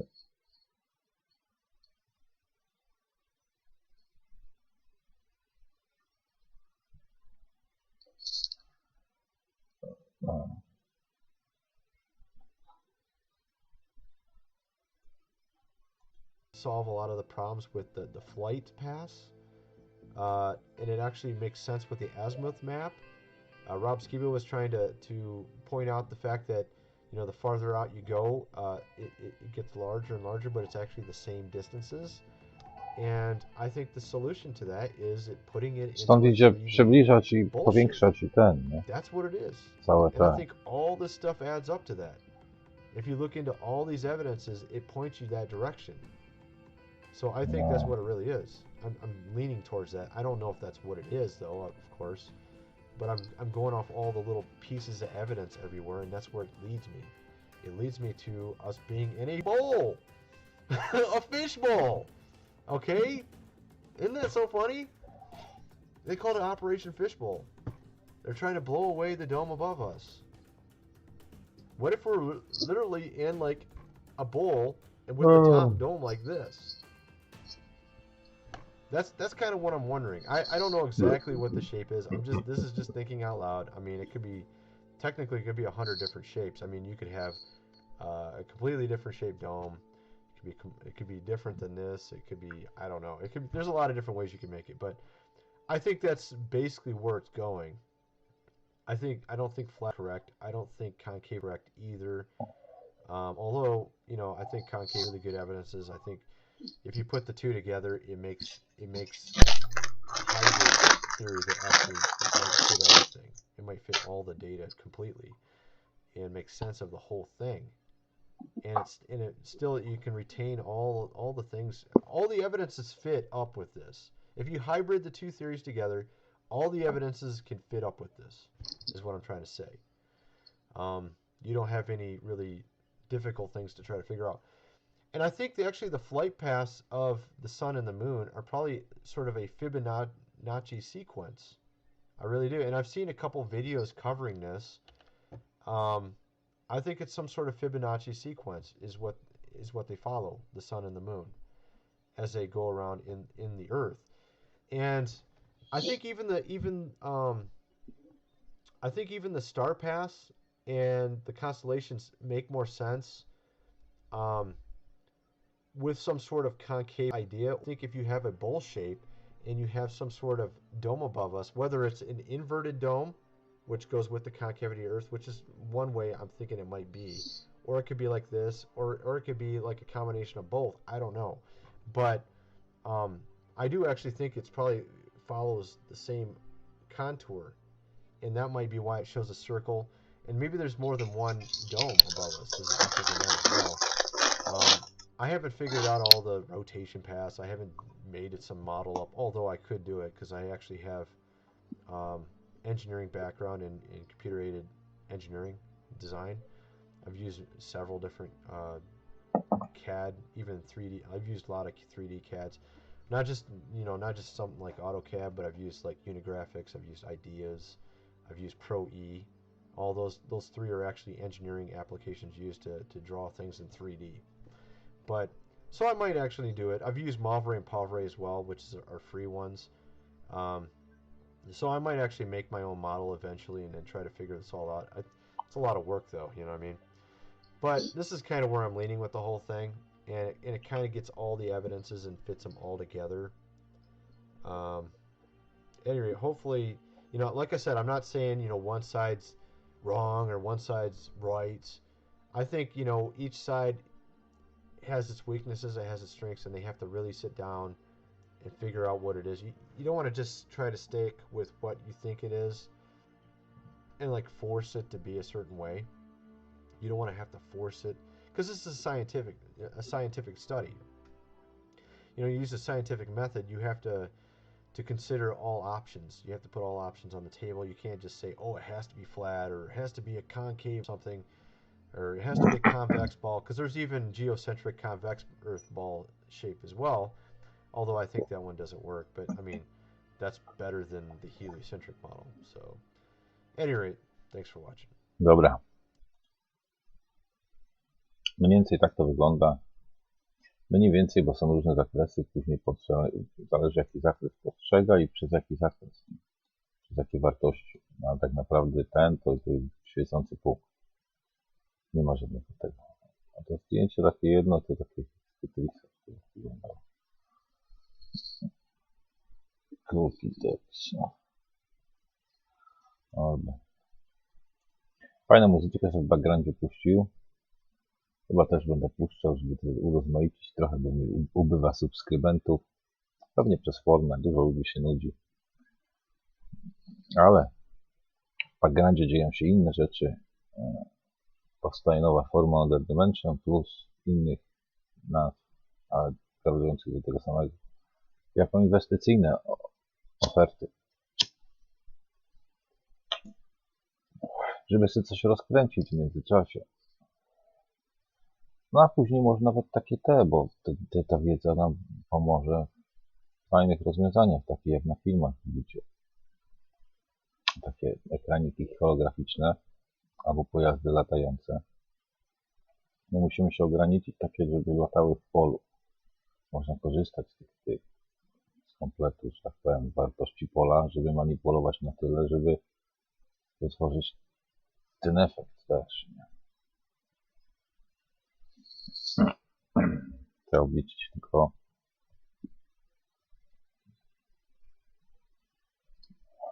czy to nie będzie szkodzić. I wtedy najwyżej połączyć, tak jak tutaj, najprostsze rozwiązanie. Też tam to jest najmniej energochłonne. Czyli jest niby najprostsze, ale daje pewien, dobra, nie będę go rozwijał. No to nie, to jest stary, ewidentnie chyba.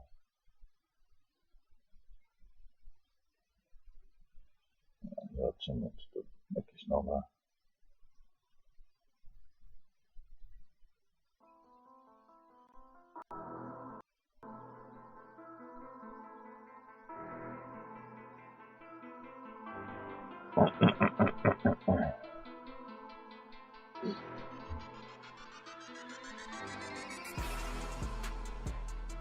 W 2019.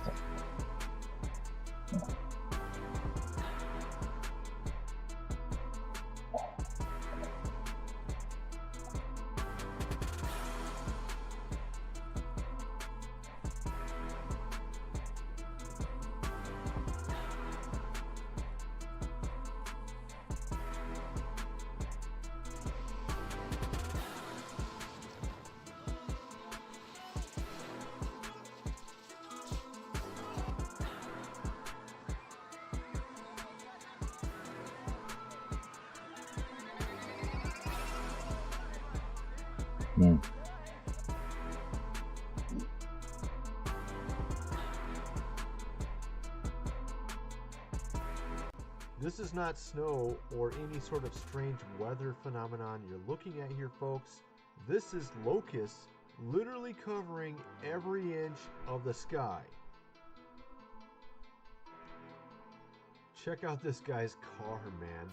Now this is the guy driving through these locusts that are flying. They're literally falling onto his car. There's just so many of them. It's just ridiculous. This massive river of mud water in Spain literally cut this road in half. Check this out. Now it's barreling down towards this barn or house or whatever this is, and I bet you that thing is going to go at any second. Oh, cool. Some months ago, I showed you some record-sized hail that was from Australia. Check these out. These are about the same size. This is from Pashaka, India. These things are bigger than golf balls. They look like they're maybe the size of, almost the size of a tennis ball. Lifeless birds line this beach in Quinteros, Chile.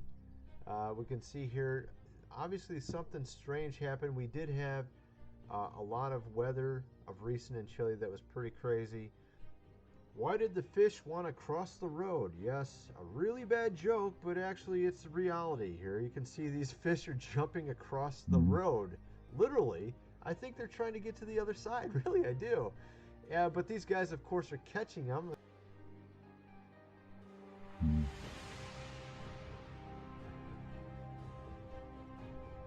I just can't get enough of these beautiful clouds. I just wonder to myself, what kind of weather effects make such beauty?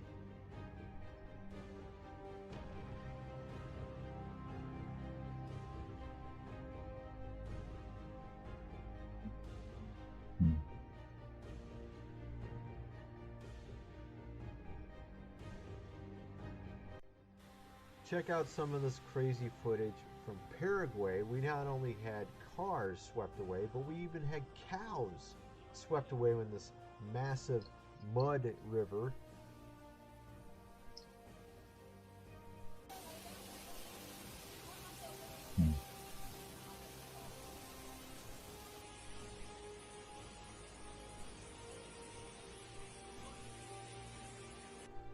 This insect infestation seems to be a worldwide phenomenon at this point. We have here Melbourne, Florida, with their infestation. And of course, we had Saudi Arabia. I showed you some footage from there. And there's actually a number of other countries I'm going to show you as well. You might be wondering what is lining the trunk of that tree. Those are locusts. I mean, what in the world is wrong with these insects? Seriously, I mean, look at that. They're literally like 3 inches thick covering this tree. And even when he uses a shovel to knock them off, they don't seem to be moving very much. To kurde, po co on to robi? They're asleep or something? I don't know. This is really strange. Może będą zmieniać sygnał jakiś przez to drzewo, co jest nadawane. More twisters and high-speed No, ja winds. bym Here ich we have nie obdzierał tak Oklahoma. But łopatem. there are so many of these things going on right now. It's like on an exponential level. This stuff just keeps happening more and more, folks. This whole topic of Azazel, the goat demon, okay? Because Azazel, it says, is a scapegoat, but in reality, that's not a good translation. And she points this out in a lot of her books that she's published, is that since the 1970s, we've had... Mogą też siadać na przykład, bo zwiększać wymianę energii już przy ukorzenionym drzewie jakimś. Też, nie? Czyli na przykład pozytywny jakiś efekt. A tu koleś przychodzi łopatą. Zobaczyć, zastanowić, czemu w jakich miejscach i tak dalej. A lot of papyri and inscriptions found that make it very clear what Aż to jakaś funkcja jest. And in reality, there's actually a lot of books, I mean, a lot of translations of the Bible that have a lot of guesswork in them from, you know, like the 1600s, like the King James Bible. They actually had to guess what certain Greek words meant because they didn't know. All right, they didn't know clearly what the word meant. And now, since the 1970s, there's been a lot of inscriptions, papyri that was found that actually gives a lot of clarification to certain words that were not understood at the time when the King James Bible was translated. And what's interesting is a lot of these scholars in the church have literally ignored these updated clarifications of these words that weren't understood before. Instead, they went with the traditions of what was already used as a translation of a word. It's kind of interesting, actually. And one of them is this, scapegoat. It's not a scapegoat. It means banished goat, or a goat that actually escaped or was banished to the wilderness. It's very interesting, actually, because I always thought that it didn't make a lot of sense. You're trying to find the connection between the book of Enoch and Leviticus, where it talks about Azazel, and it seems at first glance like you can't really see the correlation perfectly. And it has to do with the fact that there's bad understandings of certain words, poor understandings, I guess you would say, of certain words, and they didn't properly translate the text. So actually it says banished goat, and Azazel was a goat demon. This is what he was, all right, or a goat fallen angel, I guess you would say. Goat-headed fallen angel, Baphomet, you've heard of that, right? That is actually Azazel, who is right now locked up. And I did a video on that as well, where I believe he's locked up at, because it actually says it on the Emerald Tablets of Thoth, all right? Thoth is a false god. Hermes, Thoth is the same god. It's the false god of wisdom, like the knowledge of the tree of knowledge of good and evil. Okay, Thoth is obviously connected to that. So the Emerald Tablets of Thoth were written in Phoenician. We have Emerald Tablets written in Phoenician, which is Paleo-Hebrew, which was the original language of the Old Testament. Okay, so it's written in the original language, which some say is the language of heaven, Paleo-Hebrew, all right, or Phoenician. And it actually says that there's a bottomless pit under the Great Pyramid. The Great Pyramid is a structure that we can't actually recreate today. It's got very high tolerances, much more accurate than what we can actually create. And it's also a very difficult thing to create. A lot of these rocks were quarried many miles away from the Great Pyramid. They've discovered where the quarries were.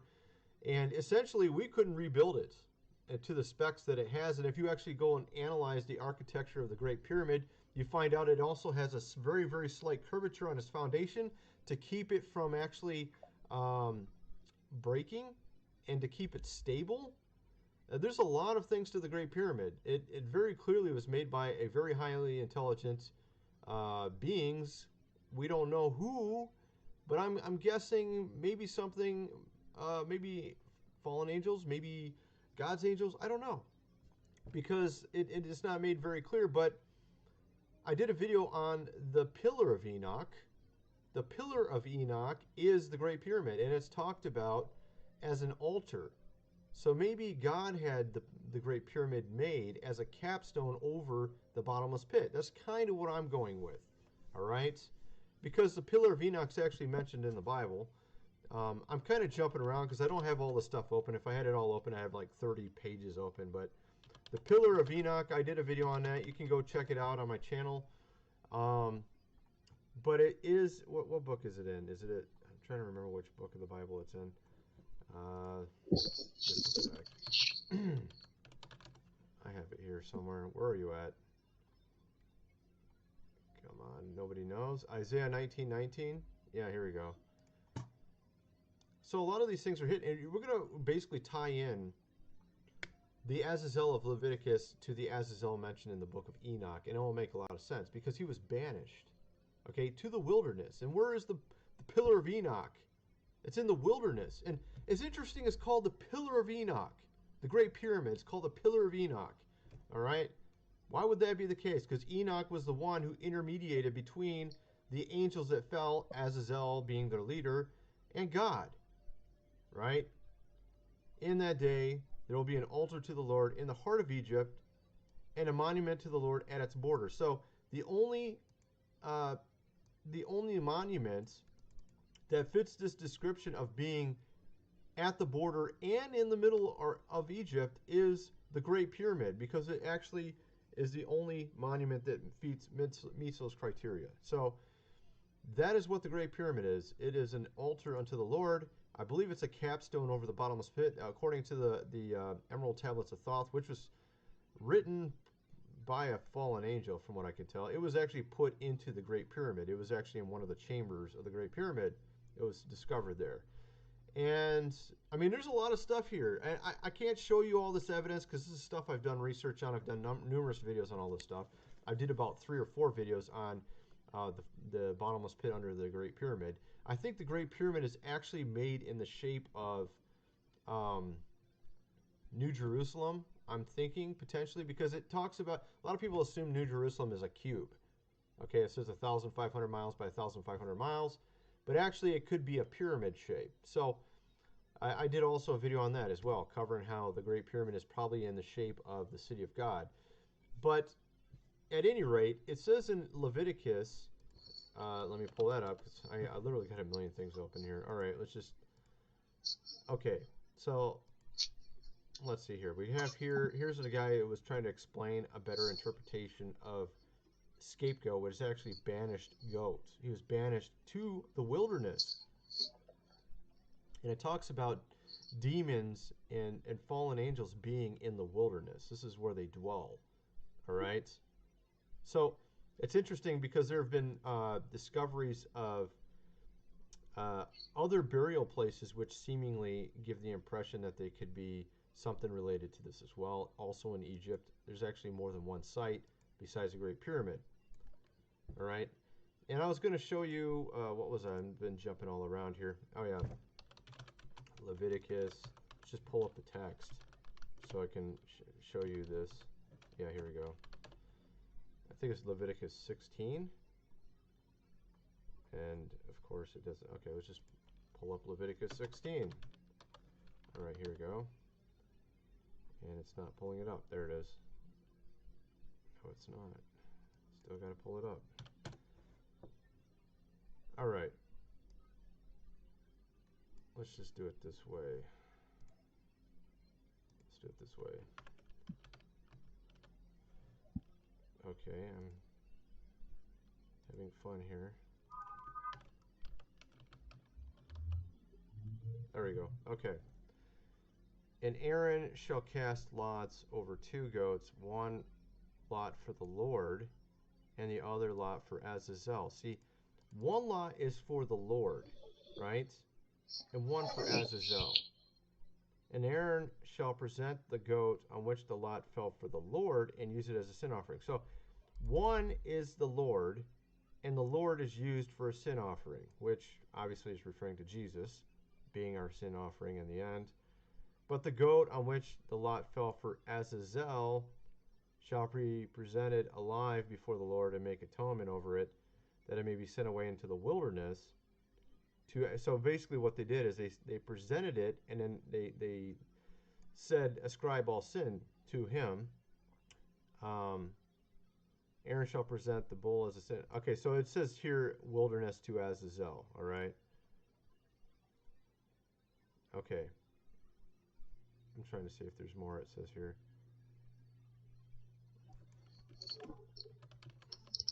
The meaning of Azazel is uncertain, possibly the name of a place or a demon, traditionally a scapegoat. See, this is what they originally thought because they didn't have full understanding of words.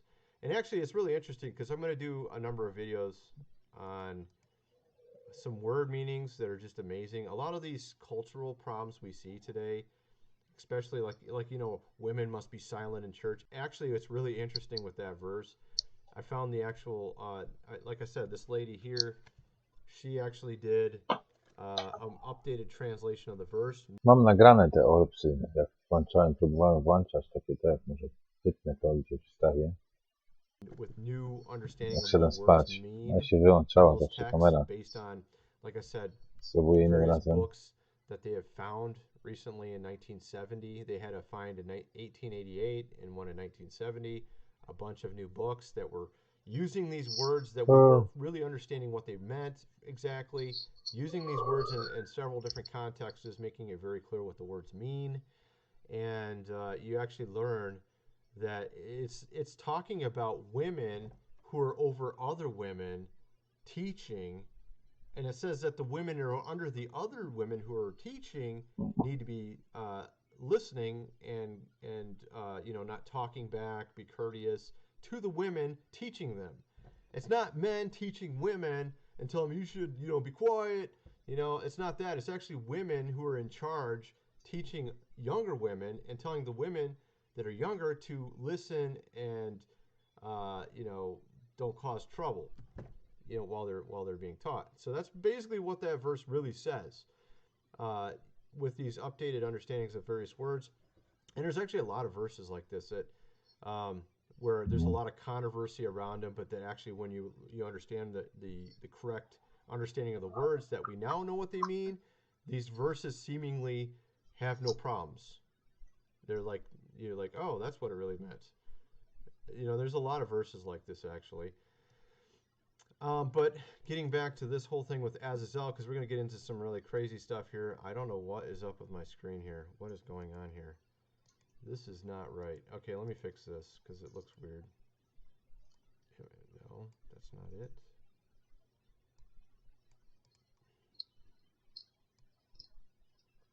I don't know what's going on with my screen here. This thing's really messed up.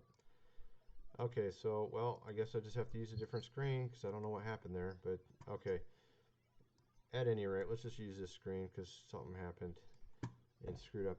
At any rate, so Azazel is the banished goat, okay? It was banished to a wilderness. The wilderness happens to be in Egypt, which is basically a wilderness. I mean, it's literally a wilderness means desert. It doesn't mean like a wilderness as you understand wilderness today, because it says Jesus was sent out into the wilderness in Matthew 4 and Luke 4, and it's actually a desert. That's what the word means.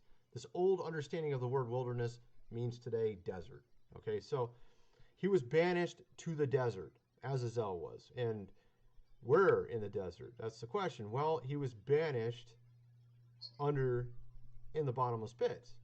according to the book of Enoch. He was banished. All right, all sin was ascribed to him. So, in reality, he is underneath the bottomless pit. And it's interesting because a lot of people go there to get some, to lay in the king's chamber and to get some little understanding. Like Aleister Crowley, Bush went there. Even a lot of famous people did. Even Napoleon did. Went there. And then afterwards, they mysteriously have a lot of power and start doing things. That's a little strange, right? So they go to this, the bottomless pit, and then they get their, I guess you would say, I'm trying to think of the right word. I don't know what the right word would be. Their inspiration, whatever. You know what I'm saying? They get their whatever powers from the devil that's underneath it. So that's what actually happens. And I'm going to show you some of that here.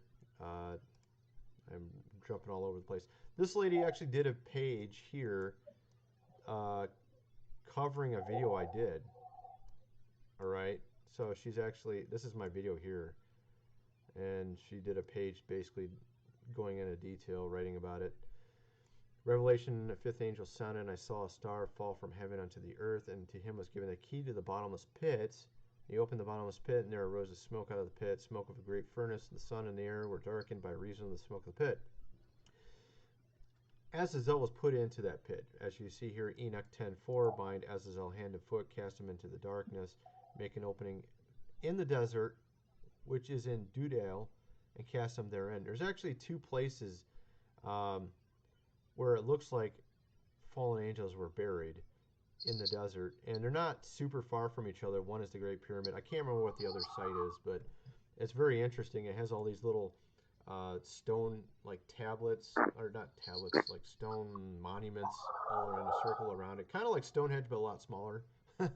Maybe Stonehenge is something, I don't know.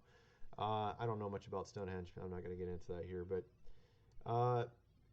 so here we go. Under the Great Pyramid is a subterranean chamber pit. What else could be there? So there's this pit, subterranean pit underneath the Great Pyramid, which is actually locked off from the public, by the way. They have it gated off. You can't go in there.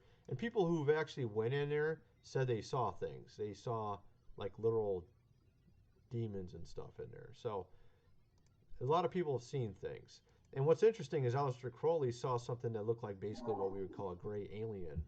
So this pit is certainly an opening, but where could it lead to? I actually think that Azazel is in here, but in another dimension. Okay, because there's more than one dimension. And obviously, Azazel's body would be dead. It would be his spirit in there. And actually, they found Gilgamesh's body in I think it was Afghanistan. They found it. I don't know. I'm trying to think if Gilgamesh is Nimrod. All right, and obviously that's not exactly related to this, but they actually found his body during when we were in Afghanistan back in like 2000, or what was it? Was it 2002 or so?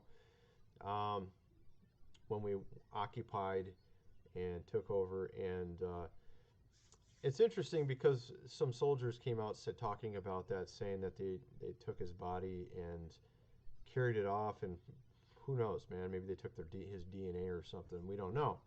But no, ogólnie dużo z tych wersji to tak jak nawet tutaj to, nie wiem, czy myślokształty, te niebiańskie wersje, ale jednak materialne zapisy są.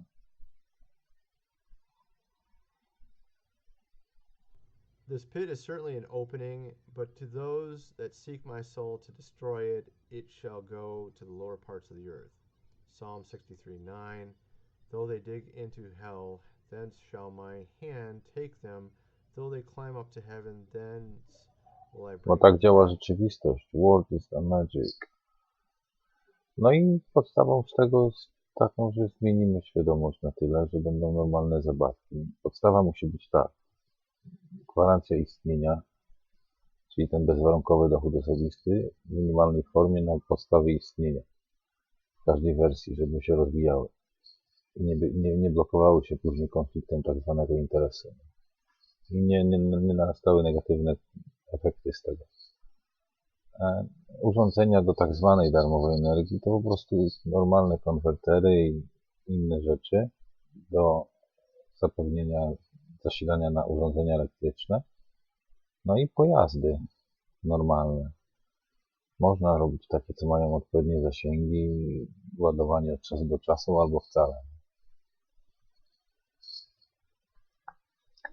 No i to jest podstawa już wtedy. To już zmieni nam tak epokę, że można powiedzieć, że jakiś sukces był z tego. A tu wszystko chodzi o to, bo inaczej się nie utrzyma. A tak to skupi właśnie największą ilość energii na danych wersjach. Czyli też będzie najlepszy efekt z tego. A to wszystko się da. Nie? A tutaj na razie niby wszyscy chcą, ale na razie jest konflikt interesów i średnio idzie z tym rozwojem, a brak tego rozwoju no, na pewno zapewni wszystkim branie udziału w tych resetach, rozpadach, przemianach i tak dalej, nie? Różnych negatywnych efektach, czyli bierność znowu.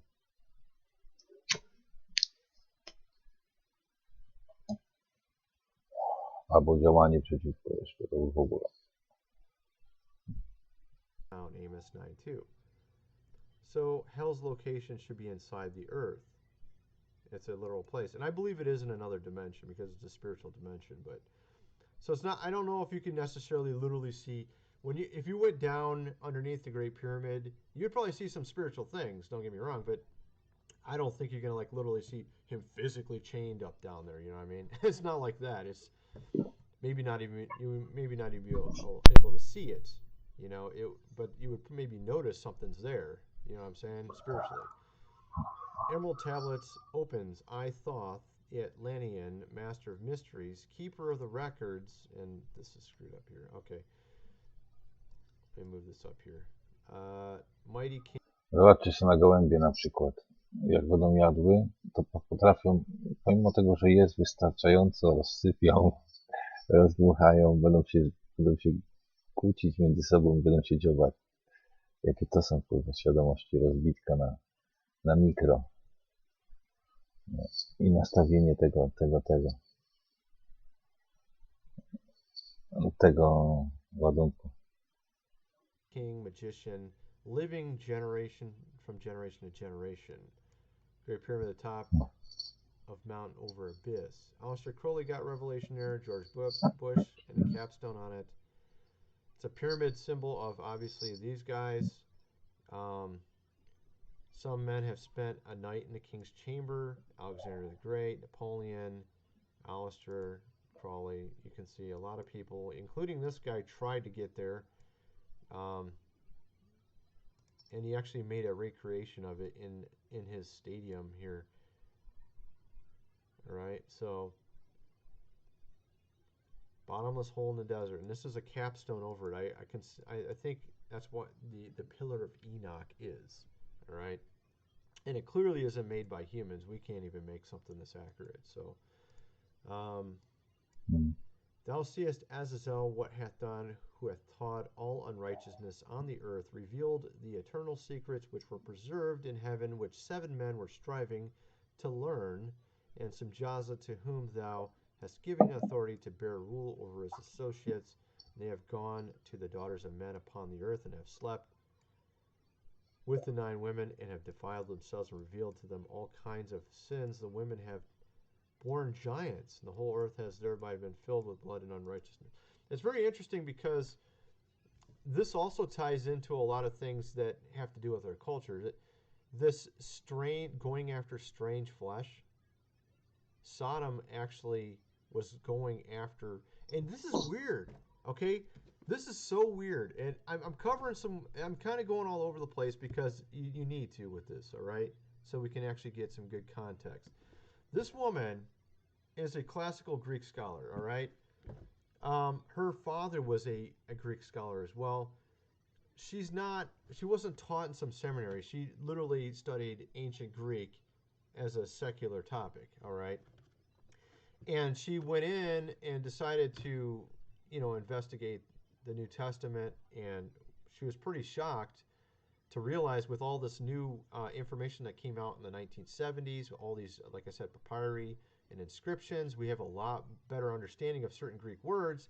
And she realized, and she was exposing how a lot of these alleged Bible scholars are not updating the meaning of certain Bible passages because it goes against the traditional reading of these verses when they know now the correct reading of them. They don't want to update it because they know people will get offended. You're changing the Bible. Okay, certain verses that they didn't know how to translate back in 1600s, they know how to translate now. So they, people will freak out over it. People freak out when you try to change or update or correct some understanding. It's been around forever. It's like this thing here, Query keyboard. All right, very inefficient keyboard, but it's the one everybody uses. Why? It's a certain human principle. Everybody started using it. Now you can't change it. All right. Someone came up with one that was twice as efficient, where you could literally type twice as many words a minute. They came up with a better layout, but it would never catch on because everybody already has learned this one and accepts it. This is the keyboard. You can't change it now. It's the same with the Bible. Everybody accepts these versions. They already got it memorized. They know what the verse says. You can't come in and update it and correct it. Now that you understand what the words actually meant, even though they were guessing back then on some words. I mean, I'm not talking about all words. I'm just talking about there's a fraction of words they simply didn't understand, and they were guessing. I mean, they had sort of a vague understanding of the word. Now we have a far better understanding of these words.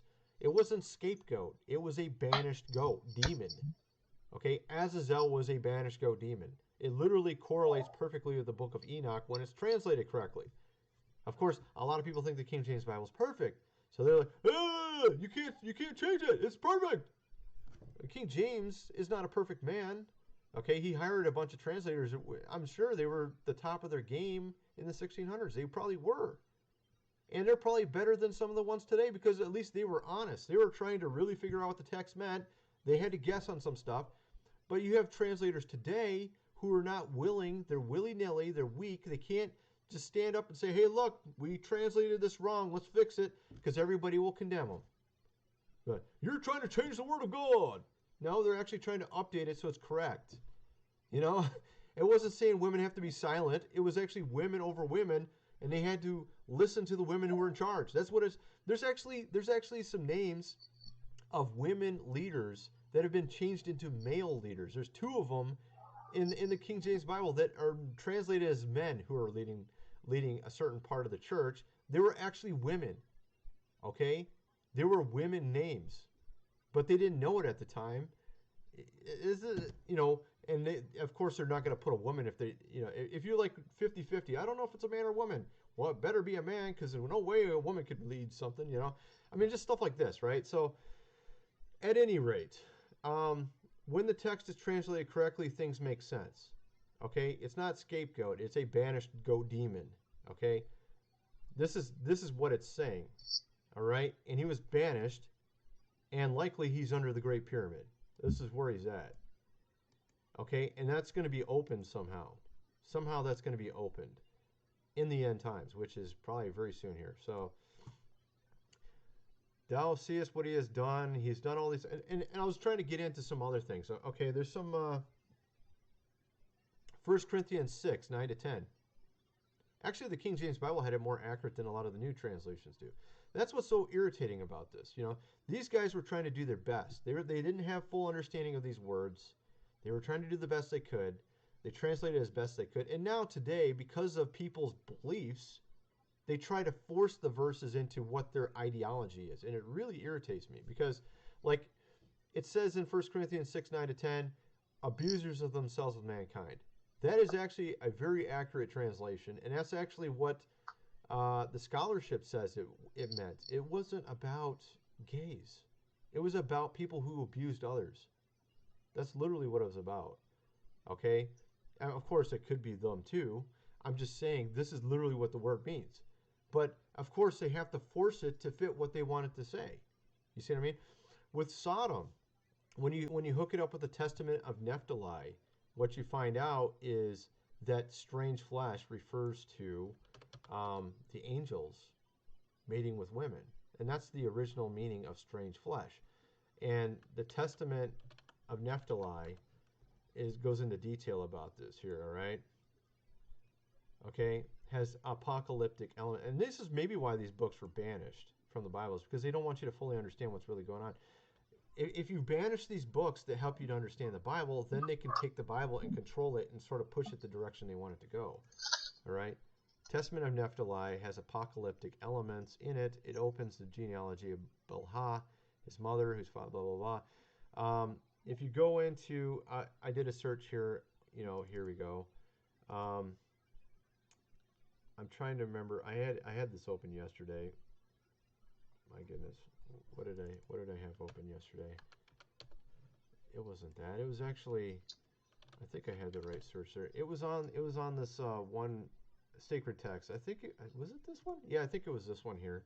I don't know why it's not showing that I didn't open it. Here we go.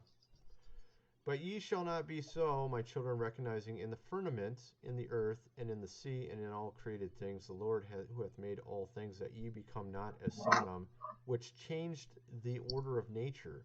In like manner, the watchers also changed the order of nature, whom the Lord cursed at the flood, on whose account he made the earth without inhabitants and fruitless. So this is what I was saying in many other videos, is that the flood was sent because of the watchers and what they did. They were mated with women, and it says that Sodom did the same thing. And how would they have done that?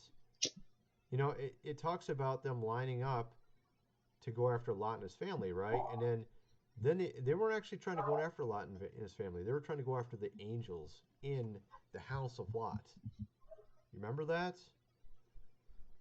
And I postulated this on one video, but of course it sounds so crazy at first glance, but actually it makes perfect sense. Maybe it was their women trying to sleep. You see what I mean? Because the women want to get impregnated and have Nephilim babies, giant babies. Because then they would have a powerful kingdom. They would have these giants who could control their area. So they were actually trying to get their women impregnated by these angels. They weren't a bunch of dudes trying to go after angels. These angels are really huge. Okay? Does it make a lot? You think, do you understand what I'm saying here? Okay? These are angels of God. Have you ever read any of the texts about what the angels of God can do in the Bible? Like go through and take out 10,000 men at one time? One angel goes through and takes out 10,000 men. There's actually verses like that in the Bible. You think they're going to just like hold them down and do something to them? These are angels. What it was is they thought maybe they could convince these angels to do something, to convince these angels to fall like other angels have fallen, get them to go after their women. Because look in the book of Enoch. What did these angels do? They looked upon women and they saw how they were fair, and they're like, I want one of them. Okay? There's no men that can hold down an angel. These angels would go through and take out an entire city in like one day, and they would be all gone. Those people would be, the whole city would be gone. One day, one angel. Okay? You think they're going to be holding down this angel and doing something to it? Are you dumb? Tu jest różnica w wielkości, dlatego tak wychodzi.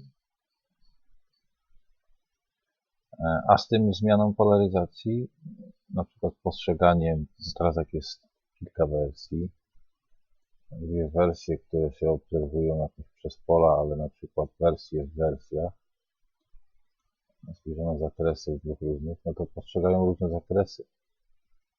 I teraz może być gra pomiędzy tymi.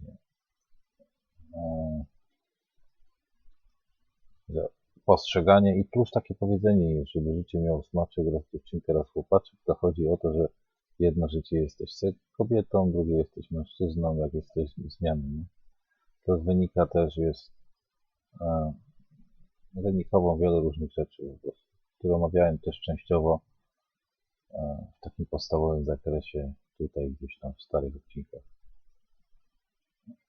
No, a później zgłębienie tego też pokaże. Dużo można wybierać sobie, kontynuować, utrzymanie jednej i różne rzeczy.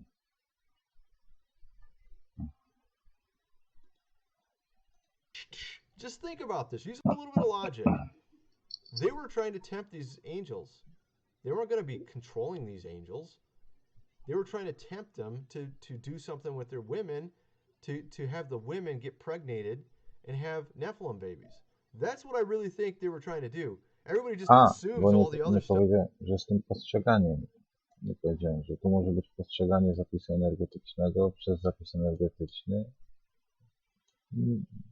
jakiejś tam wersji lub zakresy skorowanego z tych dużych skal względem postrzegania i korelacji do zakresu w tym, gdzie znajdując się w odwrotnych środowiskach jest odwrócona polaryzacja, więc będzie odwrotnie.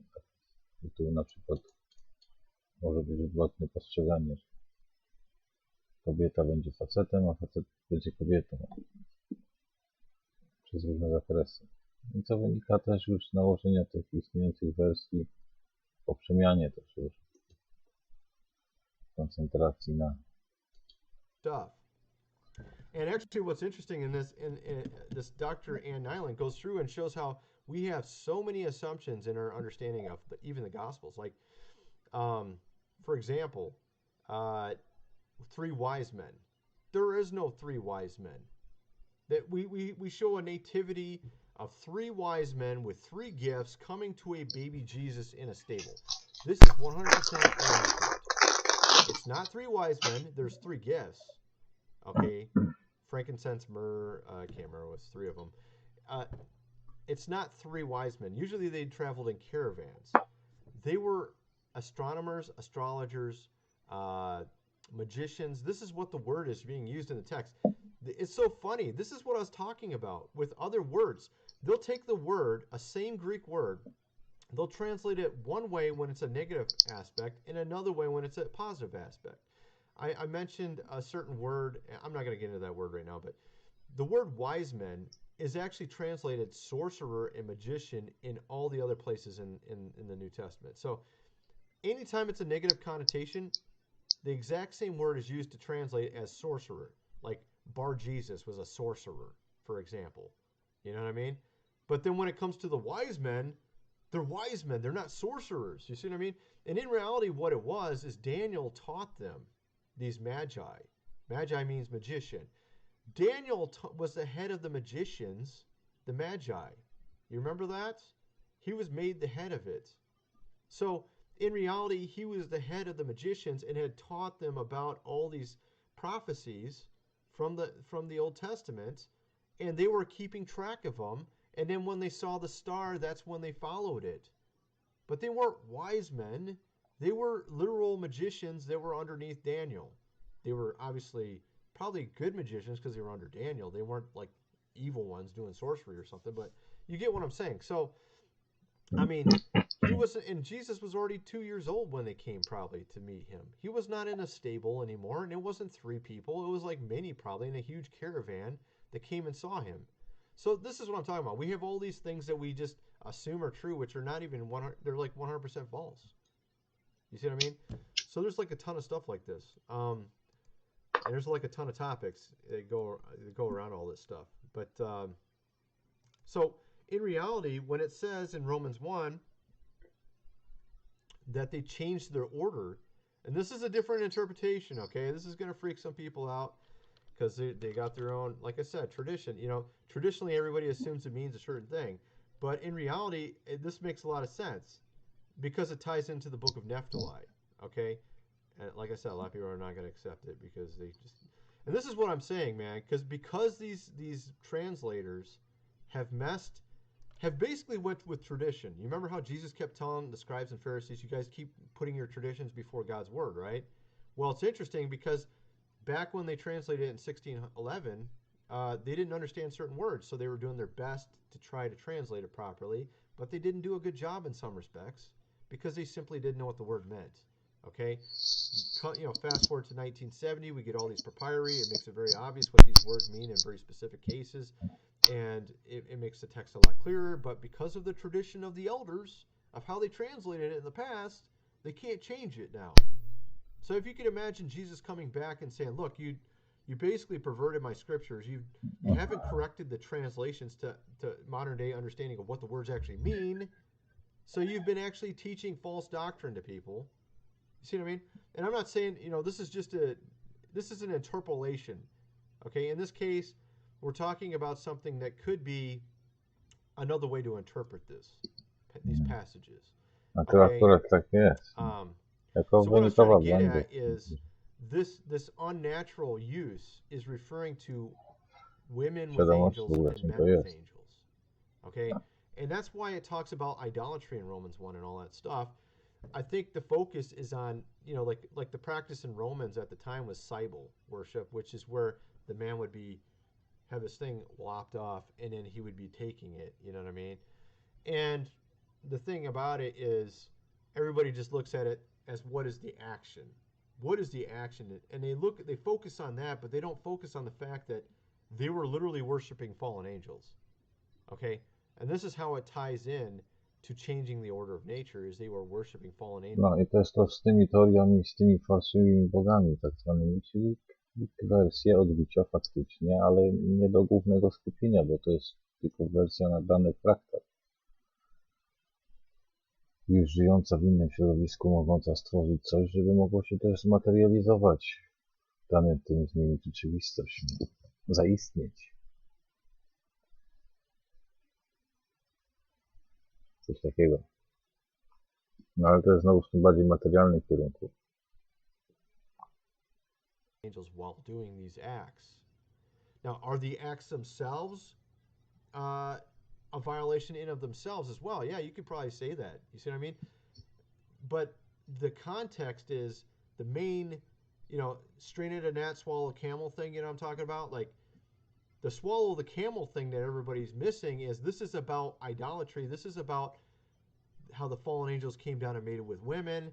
This is about when they were worshiping in this temple, Cybele, they're actually redoing the act that the fallen angels did initially, which was men with angels or women with angels.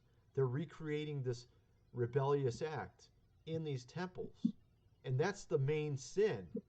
Okay? The main sin is they're worshiping a fallen angel, literally doing what they were banished to the bottomless pit for. That's the main sin. That's the swallow the camel. The strain at the gnat, I don't know if it's necessarily a gnat. You see what I mean? But how are they doing it? The physical action? This is what everybody focuses on when it comes to Romans 1. They focus on the action. Oh, look what they're doing. They think of they think of gays. You gays are just like Romans 1. In reality, it's in a sense, I'm not saying this is necessarily the case, but you're missing the big picture here. You're missing this really huge. No i tu może się jakieś zapiski jakby do czegoś dotyczyły, no to właśnie tych osób po zmianie wersji, czyli względem znajdującej się o odwrotnej polaryzacji. I tylko to.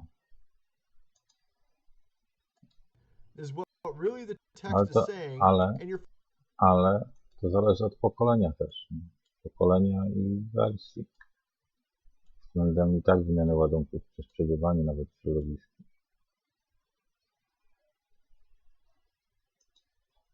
Focusing on a little thing. You're doing this exact action that they did in Romans 1.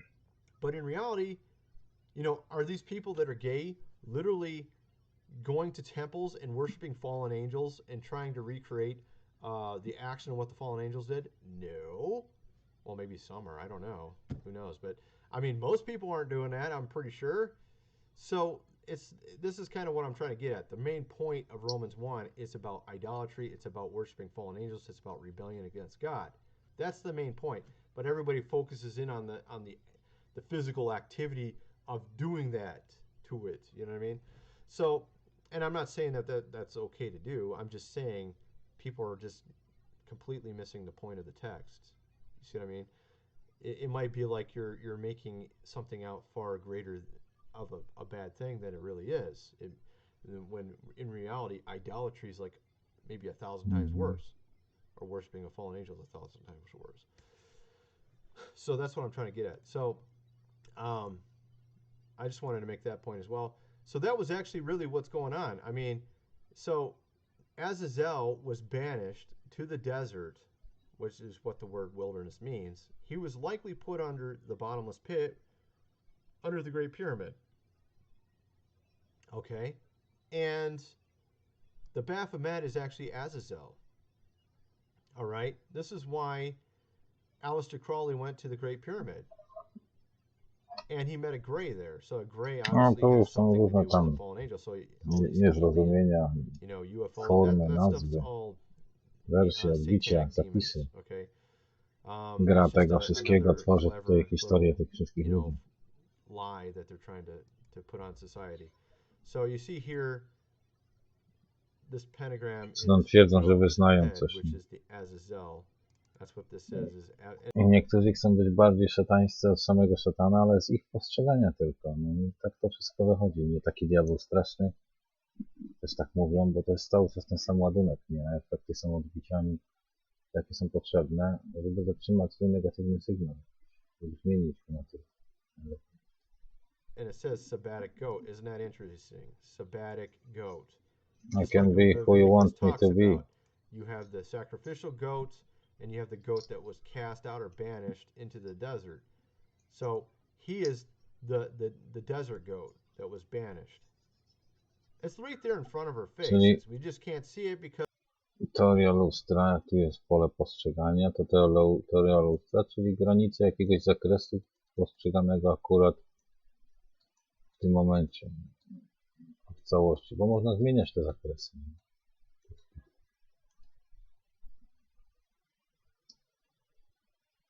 No, najczęściej, nie?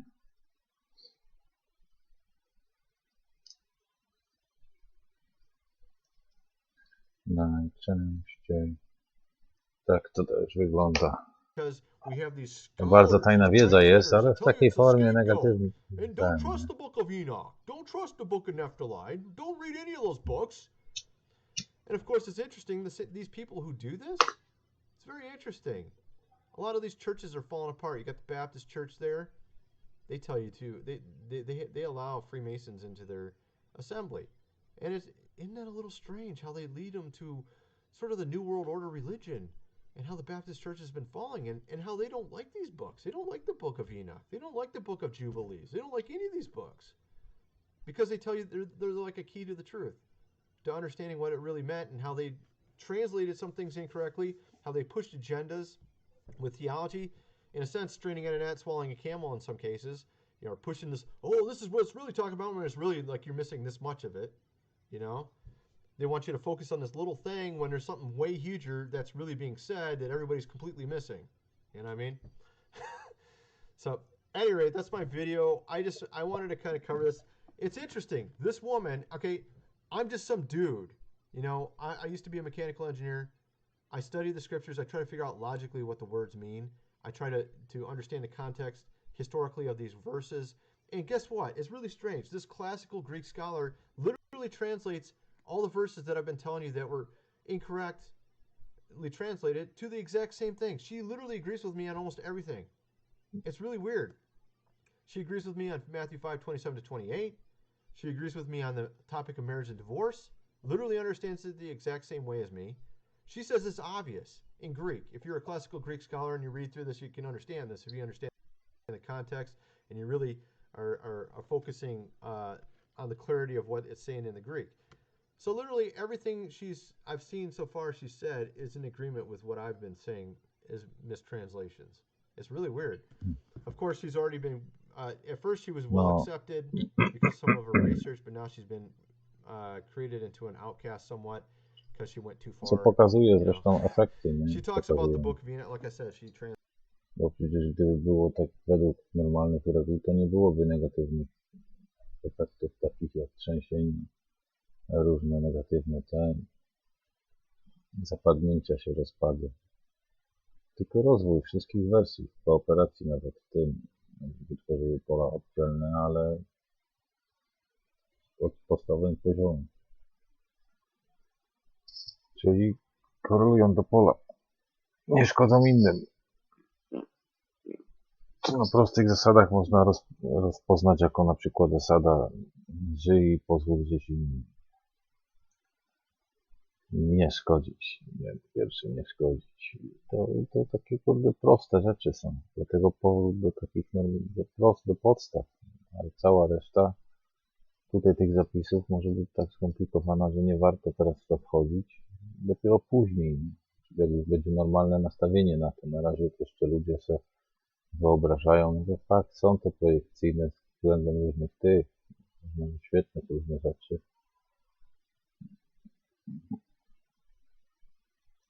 Ale trzeba tworzyć tą prozę, nie?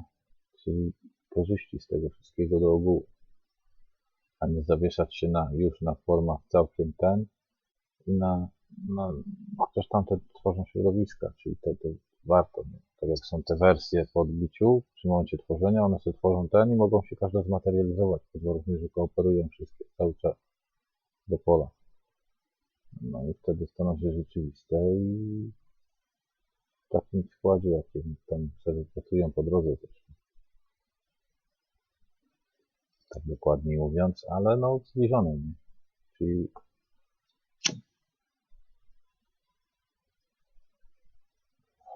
to by było dobre rozwiązanie.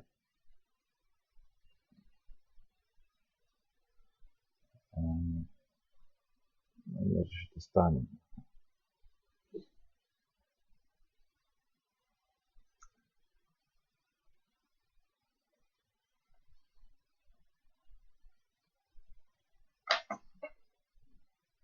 Dobra, no tu jest fajny kanał, także lajka dałem. Translated the Book of Enoch, which is why I bought it, because I knew that she's taking into consideration new meanings. I coś jeszcze będzie? Chyba nie.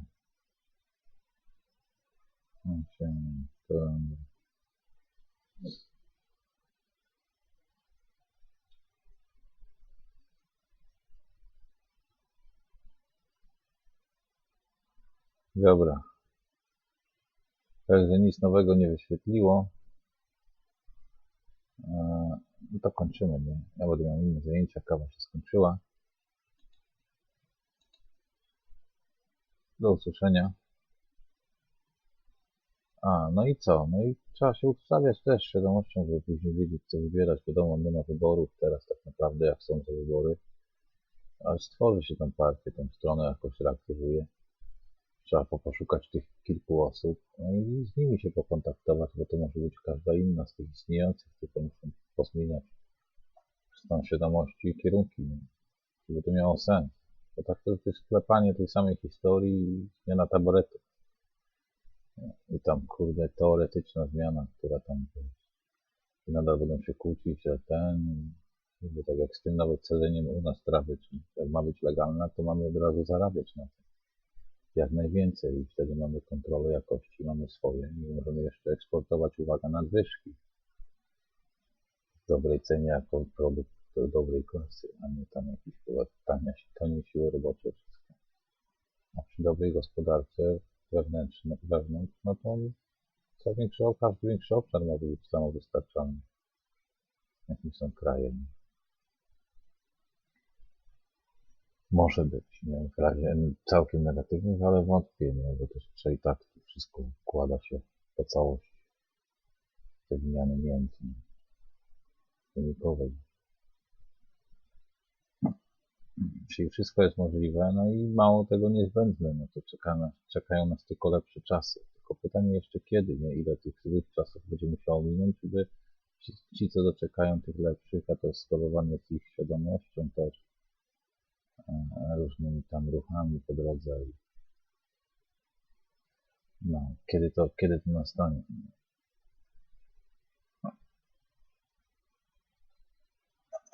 To jest to. Co nie znaczy, że właśnie przed tym nie będzie dużo gorszych różnych tych. To zależy od działalności każdej warstwy osobno. I wtedy odzwierciedleniem po nałożeniu lub przy różnych innych, tak powiem,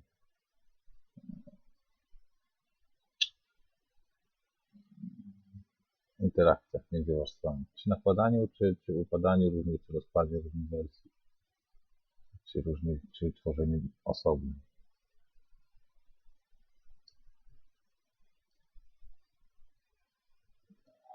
Przy tworzeniu osobnych to normalnie toczą się też życia i tam normalnie też długości jakieś tam trwają, kończy się i będą się nakładać tak czy siak, jeszcze komplety eksplorowanych już tych, także same pozytywy, nie? Składy i rozkłady będą trwały, ale te lepiej rozwinięte mogą całkiem już polecieć w całości, tylko potem może być przerost. Jak są za duże, to znowuż pojawianie się takich form wywołuje zmiany pola, kształty, różne rozkład energii. Może źle wpłynąć na różne zabudowy takich psów. Dlatego też trzeba uważać. Odświeżam jeszcze, czy coś jeszcze jest. Ktoś ma jakieś propozycje, o ile ktoś ogląda. No to kilka zdań na koniec, fajnie nawet, że tak padło, że zawsze musi tu być coś wyróżniającego. Wizja na przyszłość. Bo tylko to, nie? Jeszcze utrzymuje cały ten kabaret, który tutaj trwa.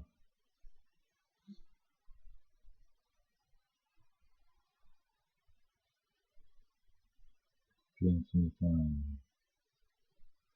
strefa, godzina będzie. Ten gad może, czy coś tak nagrywa. Czekamy, może będzie nagrywał wieczorem. Skończymy. Kawa się skończyła. Także i tak będę musiał iść. Do usłyszenia.